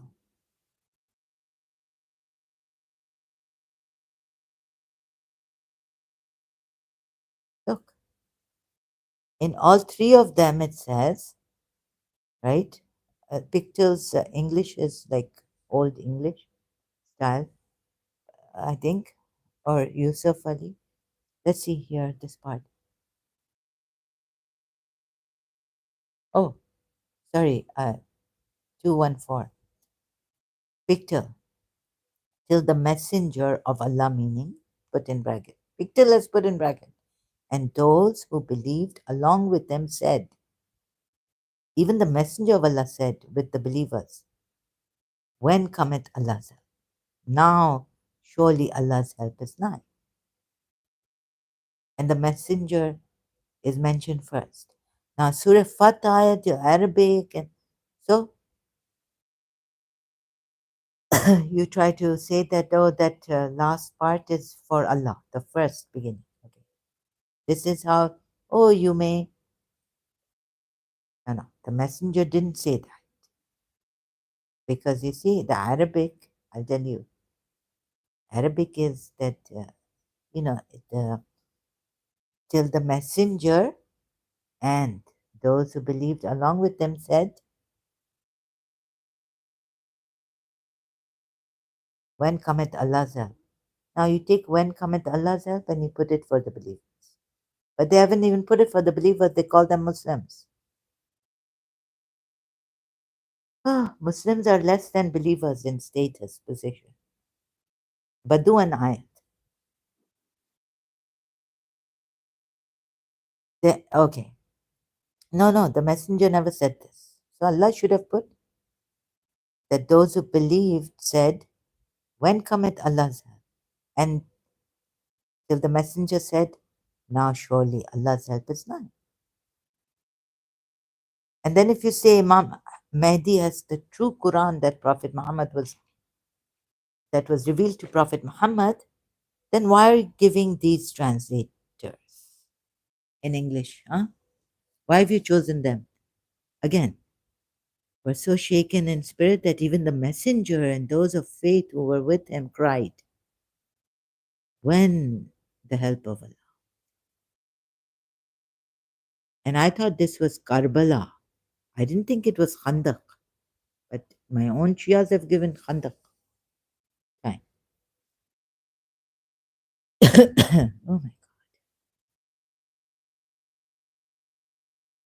Like Prophet Muhammad comes, Bibi Fatima Zahra comes, Imam Ali comes, and Bibi Zainab, अब आए हो बाबा जब लुट गया परदेस में अम्मा का बड़ा घर.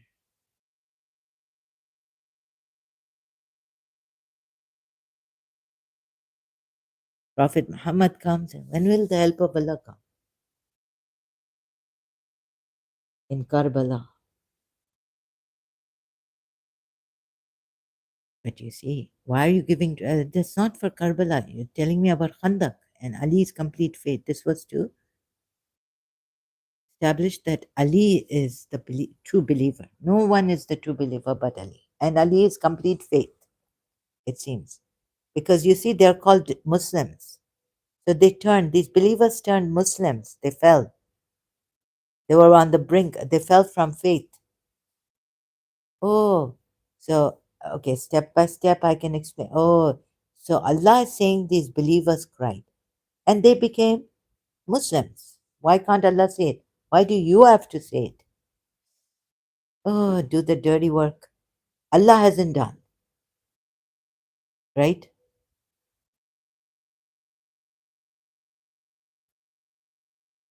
This is flabbergasting also. Okay, what else is there? So, no, I was on Surah Sajda. Very easy. Do you see now? Believers divinely disobedient because they don't obey. As for those who believe, okay, they will accommodation what they used to. But as for those who defiantly disobeyed and their refuge is the fire, every time they wish to emerge from it, these are the disbelievers who defiantly disobeyed Allah's ayat, signs, this. They will be returned to it while it is said to them, taste the punishment of fire which you used to deny.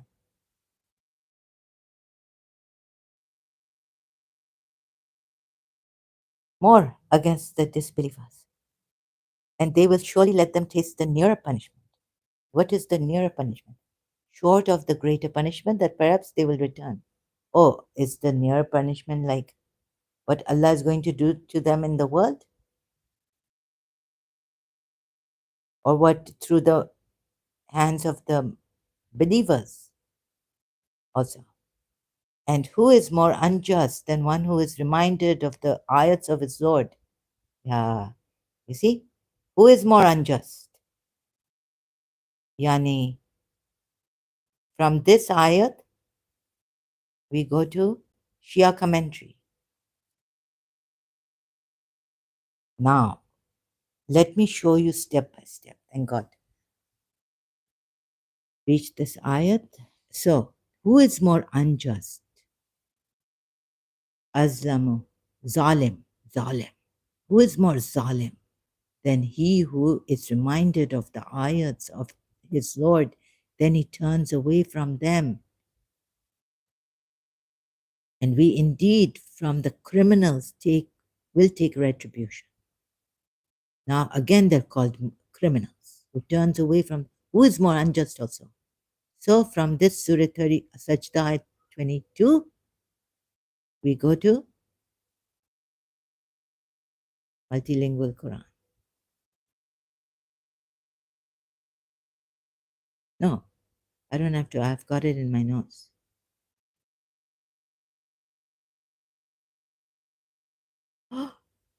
Surah 48 ayat 5.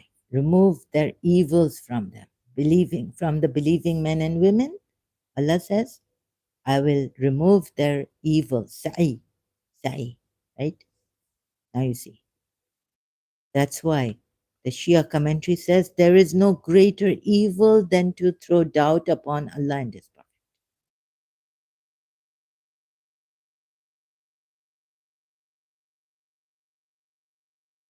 Do you think this is fair? Okay, you might have believed that this is fair, but how is your Allah put this verse? Surah Sajda.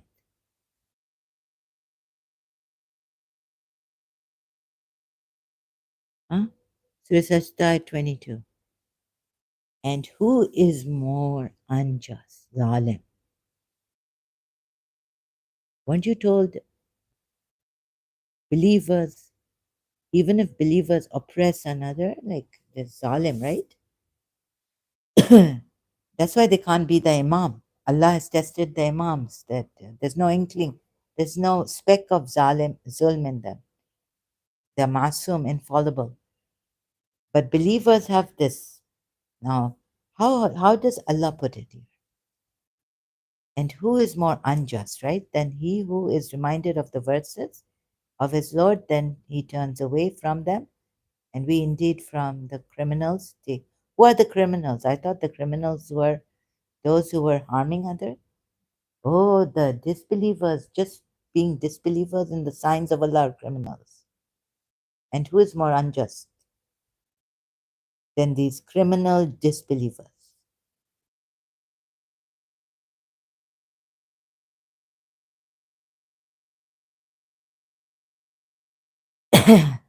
Hmm,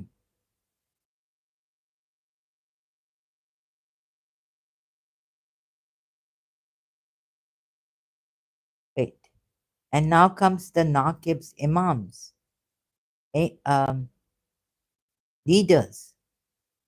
And we made from them leaders, Aimata, the Bani Israel, guiding by our command, Amre, right? Amrina, when they were patient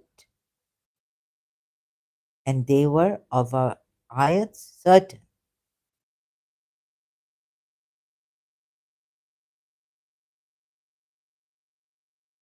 This is higher than believers also.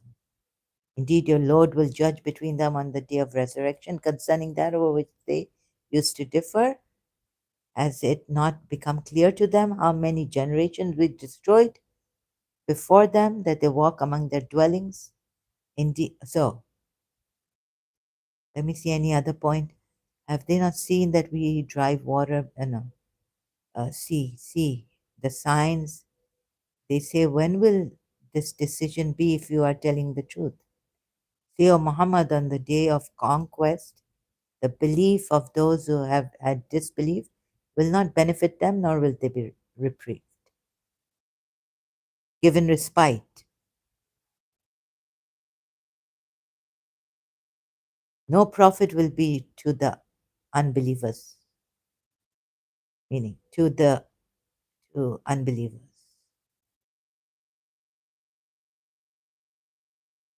To turn away from them and wait, surely we are waiting. This is the end of Surah Sajda. Right?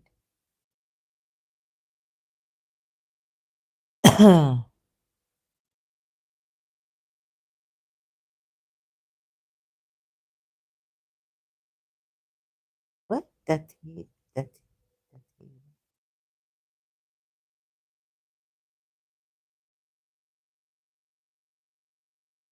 the day of decision.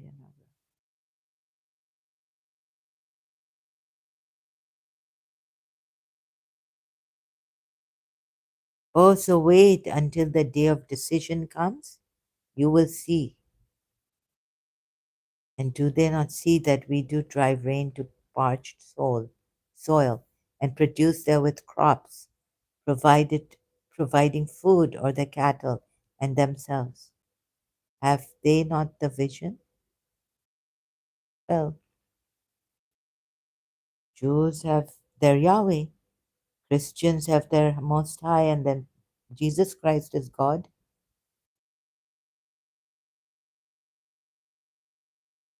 And this is a false prophet for them. So this is a false God, Allah. So giving general signs like this and saying, believe in this religion, okay, he has to cover everything, I guess. Right? Allah. Oh my God. So you can't even convince the Christians by this general ayat saying that Allah does all this. But you have problems in your Abrahamic religion. You see? Another ayat. So with general ayats like this, you can't even convince the Christians to become Muslims. You can't convince the Jews to become Muslims. At least see this. This is for only the disbelievers. Okay. Abraham, why are you disputing about Abraham? You see, you have so many, and they changed the book and they did this. And why are you? But there are Jews who stuck to their religion, didn't change with the mouths, the book. Why are you disputing about Abraham? You Abrahamic religions, Christians and Jews. And why do the Christians say that we will, oh, that ayat is apt, when the law and gospel were not revealed till after him. Now, the Quran is revealed even after the law of the gospel. Oh my goodness.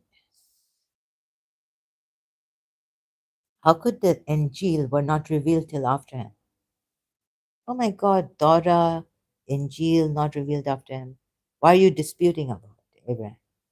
No, no, see, the Christians say we will go to heaven and we will not be what? Another thing.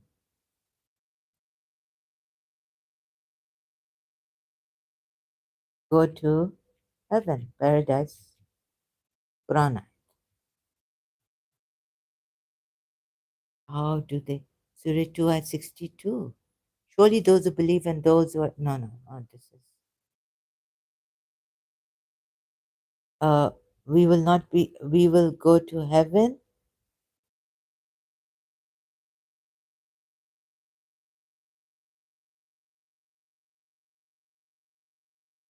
Jews and Christians, we will not be punished. Oops, I put Christians again. We will go to heaven.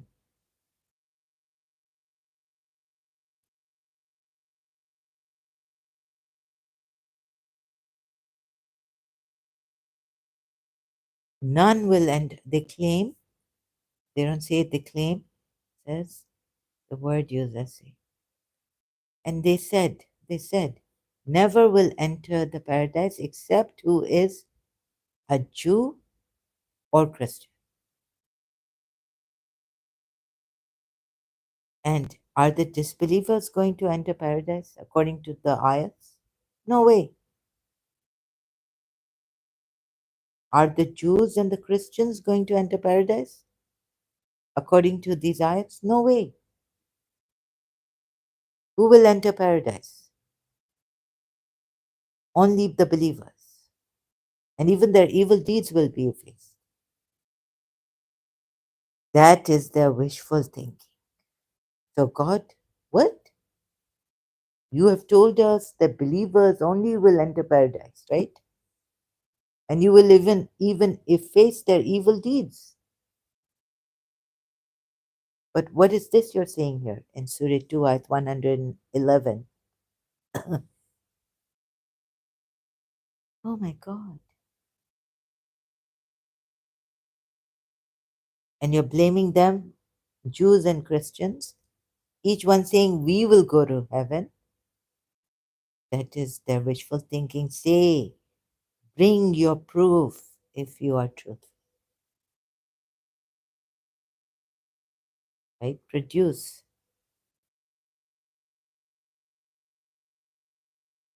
Atu. Aitu. Atu. Burhanak. Your proof. Oh, they have proof. If they believe in Yahweh and follow the Mosaic rules, laws, and all, they will go to heaven. Christians believe they will go to heaven, that Jesus Christ is their salvation.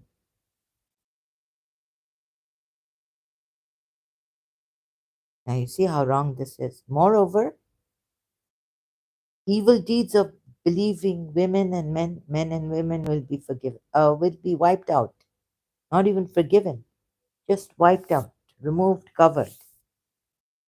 And your Allah has the gall to tell these Jews and each one believer in their religion, even an Abrahamic religion, the Jews say we will go to heaven, Christians say we will go to heaven, but your Abrahamic religion, even the Muslims say we will go to heaven. And maybe they are more sure than the believers, Muslim believers are made. But, so who will go to heaven? Who will go to heaven? According to the Quran. Huh? Only the believers, right? Surah Fat. Moreover, the evil deeds will be forgiven. Surah Fat ayat 5. Back to this.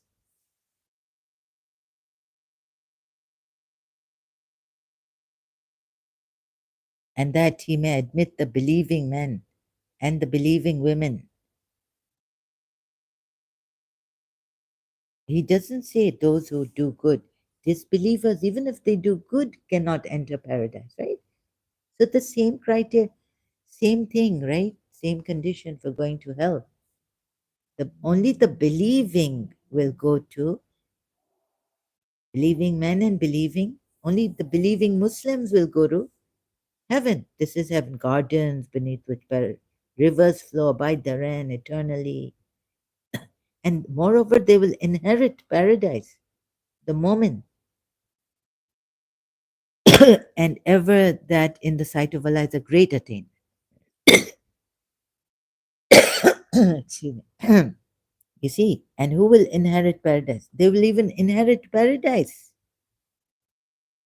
Surah Ghafir or Momin, Mominin, Surah guard your those who guard the private parts. Mominun, Surah Mominun. Oh, certainly will the believers have succeeded. Why? They who are during their prayer humbly intent, and they who turn away from ill speech, and they who are observant of zakah, and they who guard their private parts, except from their wives or those their right hands possess, for indeed they will not be blamed. But whoever seeks beyond that, then those are the transgressors. And they who are to their trust and their promises attentive, observers. Not like that observation. And they who carefully maintain their prayers, those are the inheritors of what? You know, heaven. Yeah. The next ayat says, who will inherit al-Firdaus, paradise. They will abide therein eternally, for God's sakes. So why is Allah saying their wishful thinking?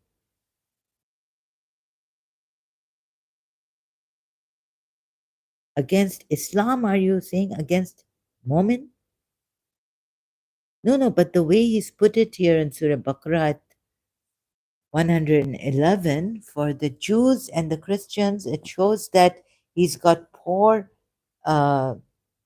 this thing, how to, it's poorly written against them. And they said, never will enter the paradise, except they said it's their Torah and their Injil saying,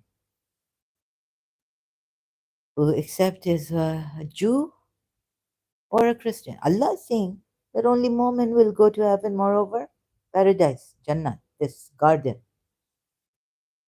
and they will inherit paradise, Firdaus even. I think Firdaus is higher than Jannah. I don't know. Then, or is a Christian that, okay, or the one who is a Christian.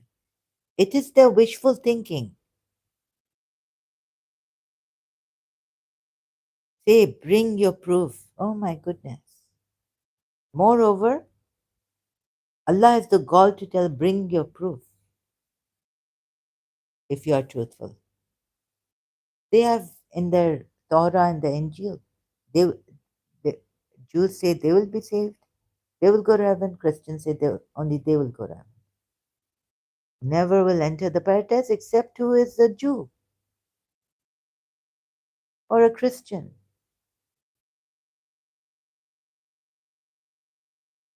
And your Allah said only those who will enter paradise who are believers, right? Only the believers will enter paradise.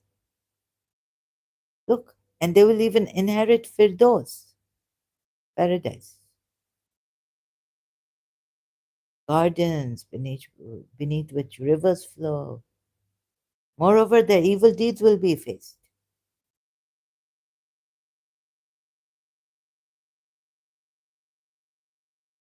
So this is really a terrible book or revelation from Allah.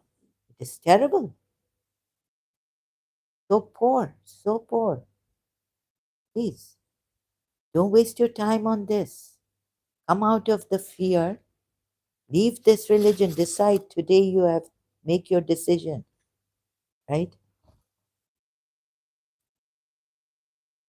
Think about, or let it sink into you. Let it sink.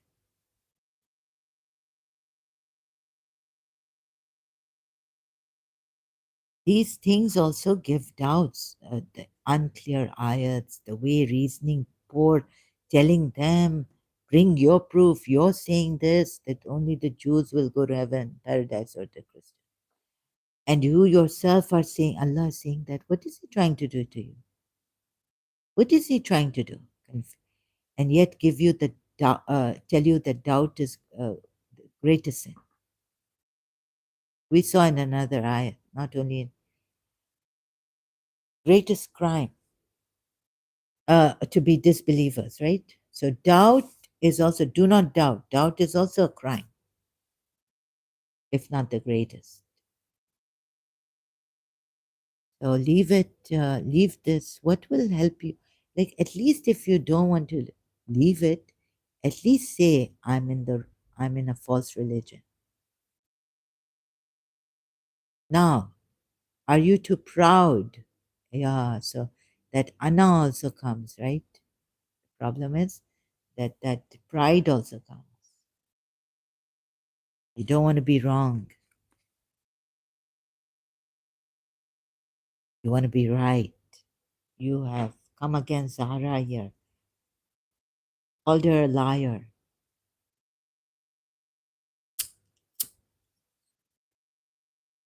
So you're far gone. I mean, if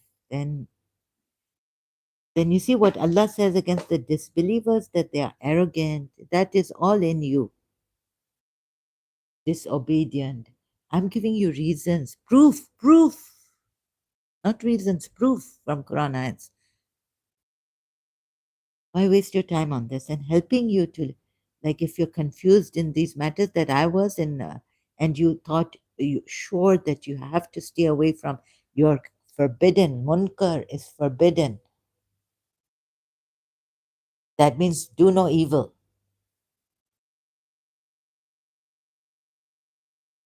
Do no wrong.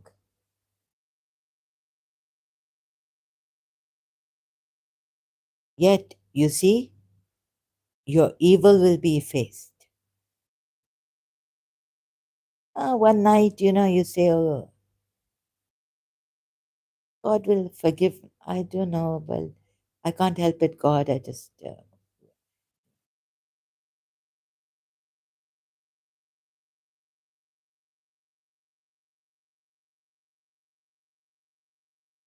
so, huh? And all this really is not from the true God, because, or that true reality, if there was, He would spoon, He would not test you. So, have I given you conclusion? Test you, believer, to see who is true, who is false. You see, when you have to come out of the neutrality, left or right, then these kind of things happen. And if you're forced to come into a religion without reason, just the threats of Allah, before we obliterate faces,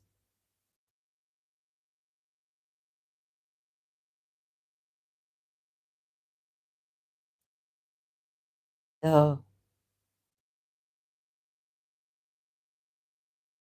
here in this religion, it's not that, oh, Maulana Sahib, oh, my religious scholar, मेरा दिल नहीं करता है, when I'm strong in my heart, I will do hijab. No, it's not about your dil or anything. You hate it, but you have to do it. You see, dil nahi kar raha hai. Otherwise, it will, I don't know, I can't trust myself. What if this? Dil nahi kar raha hai? Ya niyat abhi karo aur kar lo hijab. Do the hijab, right? The more you hate something that religiously you're told to do, the better you force yourself to do it. The more it's shaitan who's keeping you away from it. It's not your heart, they would say. Also, or that shaitan has made your heart go astray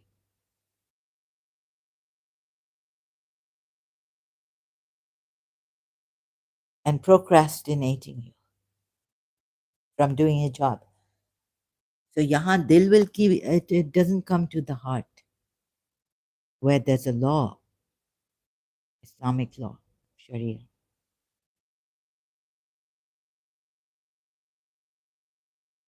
And another, so you see this, it is it linear. It's like the law. I don't know how to say this again. You see the choice you have, choiceless awareness. Doctor, very good. Dr. Deep, going back to Dr. Deepak Chopra. So you see, otherwise you make choices, and who is making you think Allah has given you, but it's not Allah, the true God. Let me show you. Choiceless awareness, right? Seven Spiritual Laws of Success. Book by Dr. Deepak Chopra. Chapter on choiceless awareness. Seven Spiritual Laws of Success. Allah has made you use your mind and making choices, right? So choose belief from disbelief. Choiceless awareness, here you don't have to, for awareness, being in awareness, it just brings you into awareness, choiceless. This is absolute. This is absolute. It has absoluteness. See, where there's no choice, this is the true God. Please take this. Dr. Deepak Chopra. See how we've come to this. I hope not step by step, maybe a little bit here in this live stream. Dr. Deepak Chopra. Also, choiceless awareness. Choiceless awareness, seven spiritual. Let me get the website if there is seven spiritual, although the book is titled Seven Spiritual Laws of Success.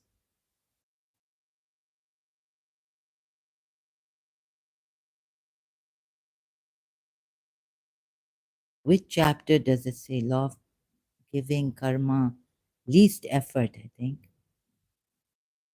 Intention and desire. This is a very good book uh, by Dr. Deepak Chopra.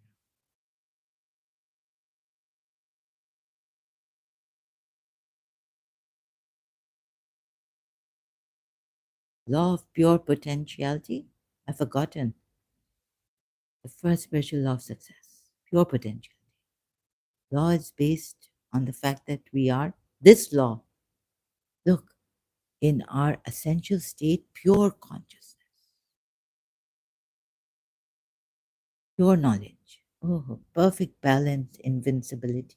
When you discover your essential nature, this is an amazing book by Dr. Deepak Chopra. Before Moji came, before I found Jiddu Krishnamurti, self referral, real power, self, your true self.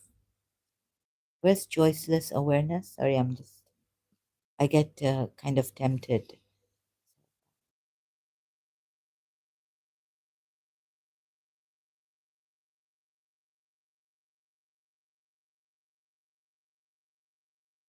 I will get number one. I will put the law of pure potentiality into effect by making a commitment to take the following steps. Number one,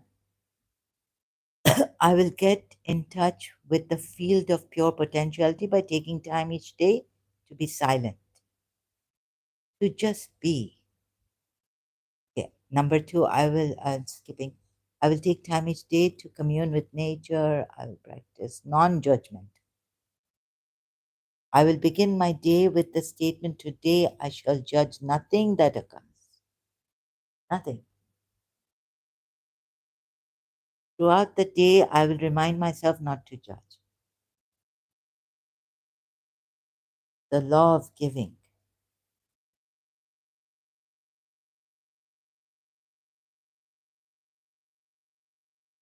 What's this? Points. Wherever I go, whatever, I will bring them a gift.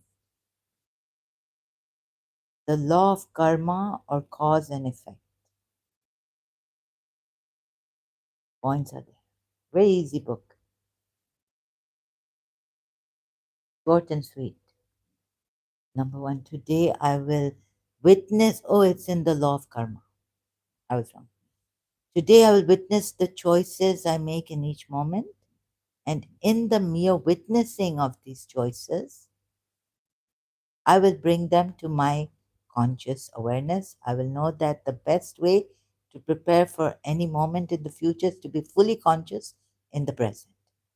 Whenever I make a choice, I will ask, okay, here you're told that you are making choices. I will ask myself two questions. What are the consequences of this choice that I'm making? And will this choice bring fulfillment and happiness to me and also to those who are affected by this choice?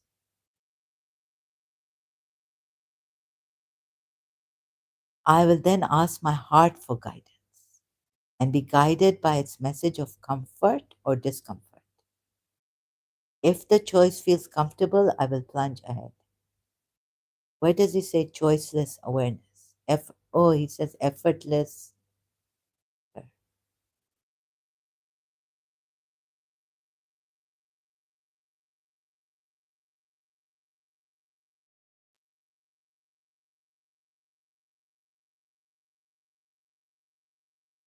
I put the law of least effort into. I think here I will practice acceptance. Today I will accept people, situations, circumstances, events as they occur. My acceptance is total, complete, and having number two, having accepted things as they are, I will take responsibility for my situation and for all those events I see as problems. I know that taking responsibility means not blaming anyone or anything.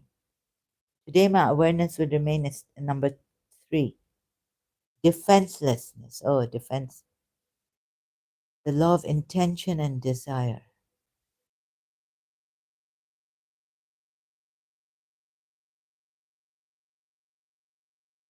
Uh, what choiceless awareness at times. This will help you, I guess. If you have to make a choice in the world, there is a here. I have to read this on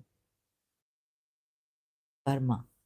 Every action generates a force of energy that returns to us in like kind. Swami Vivekananda. So I've met him now on online, like on social media. Oh, in the book, he's what we saw and what we reap. I mean, I've found information about it. So, and when we choose action that brings happiness and success to others, the fruit of our karma is happiness and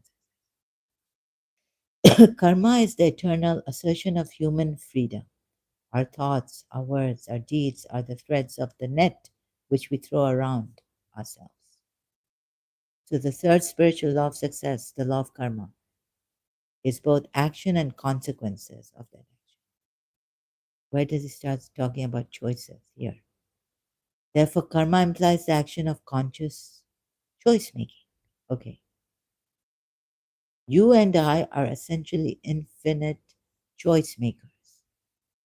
In every moment of our existence, we are in the field of all possibilities, where we have access to an infinity of choices. We have infinite choices. Some of these choices are made consciously, while others are made unconsciously. Now it's getting late, and I have to talk a little bit low tone, in a low tone. But the best way to understand and maximize the use of karmic law is to become consciously aware of the choices we make in every moment.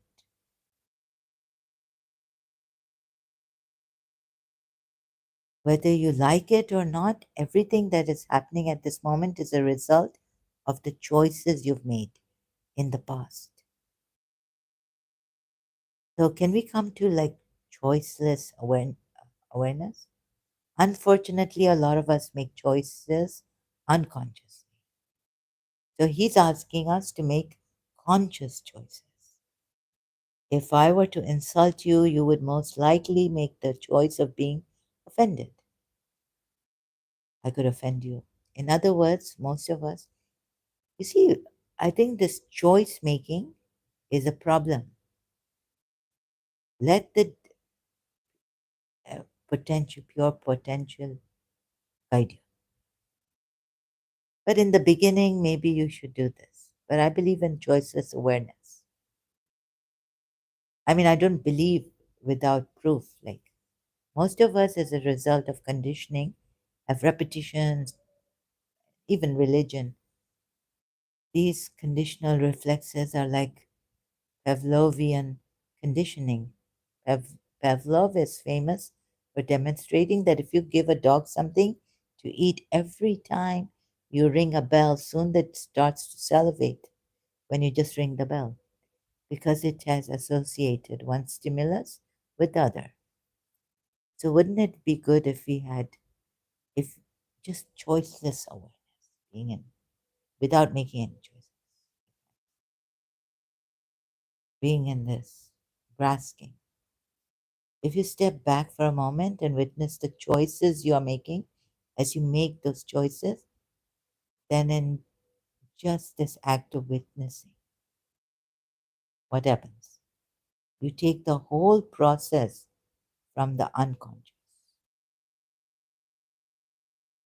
If you step back for a moment and witness the choices you are making as you make those choices, then in just this act of witnessing, you take the whole process from the unconscious to the realm into the conscious realm. The procedure of conscious choice making and witnessing is very empowering. So, when you make any choice at all, you can ask yourself two things. First of all, what are the consequences?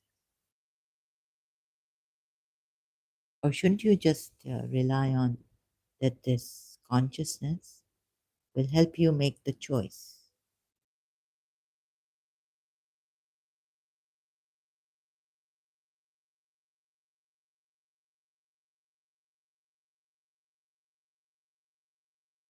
Choiceless awareness. At times, just be in this choiceless.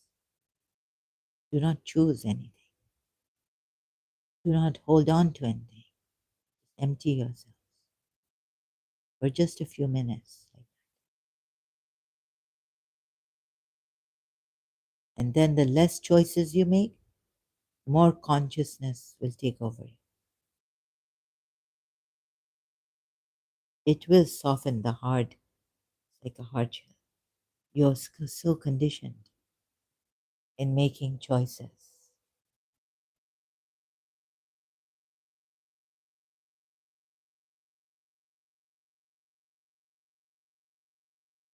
But if you have to make a choice, you live in this world, it's practical. Dr. Deepak Chopra is giving you very practical. So you can ask yourself two things and trust. See, brings distress either. Trust your own and trust this consciousness where you're making the choice from. Pure awareness. And then now the mind is, you see, it's yoked to this consciousness. And the consciousness will give the mind the right choice to make. Your body will tell you, your heart, most importantly, your heart will tell you. And then your mind will also know the difference. This is the true discrimination for Khan, the true criteria for knowing what is right from wrong inside yourself through pure consciousness, pure awareness.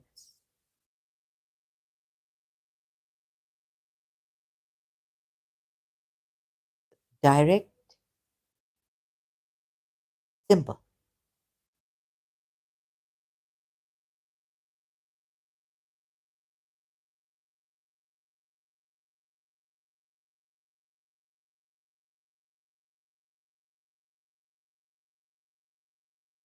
Spontaneous right action is the right action at the right moment.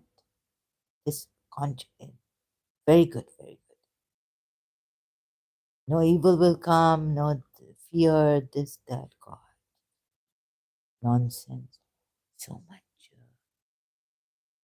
This all evil mind, from evil mind, you see, all this. So please, I've lost my energy. And now all of a sudden, thank you so much. I have to go now. Thank you for being here. How long? Still 2 hours, 21 minutes. Okay, I have to go now. Thank you so much. God bless you. Have a beautiful, wonderful day.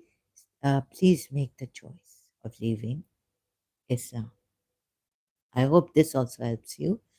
Please read this, How to Make the Choice through Pure Awareness, or what Dr. Deepak Chopra calls consciousness.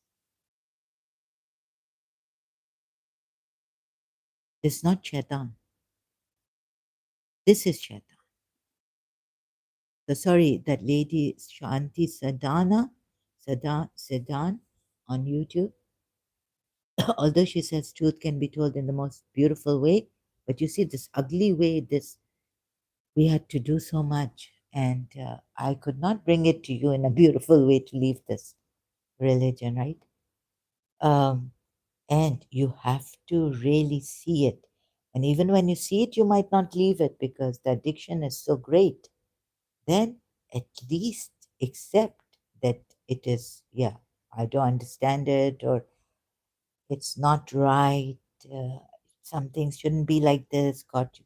So I'll just keep quiet, and I won't go harassing people and saying, don't talk about our religion. Then you won't at least accept that it is wrong, right? Thank you so much. I really appreciate your time and everything here, your attention. Thank you so much. I wish you the very best.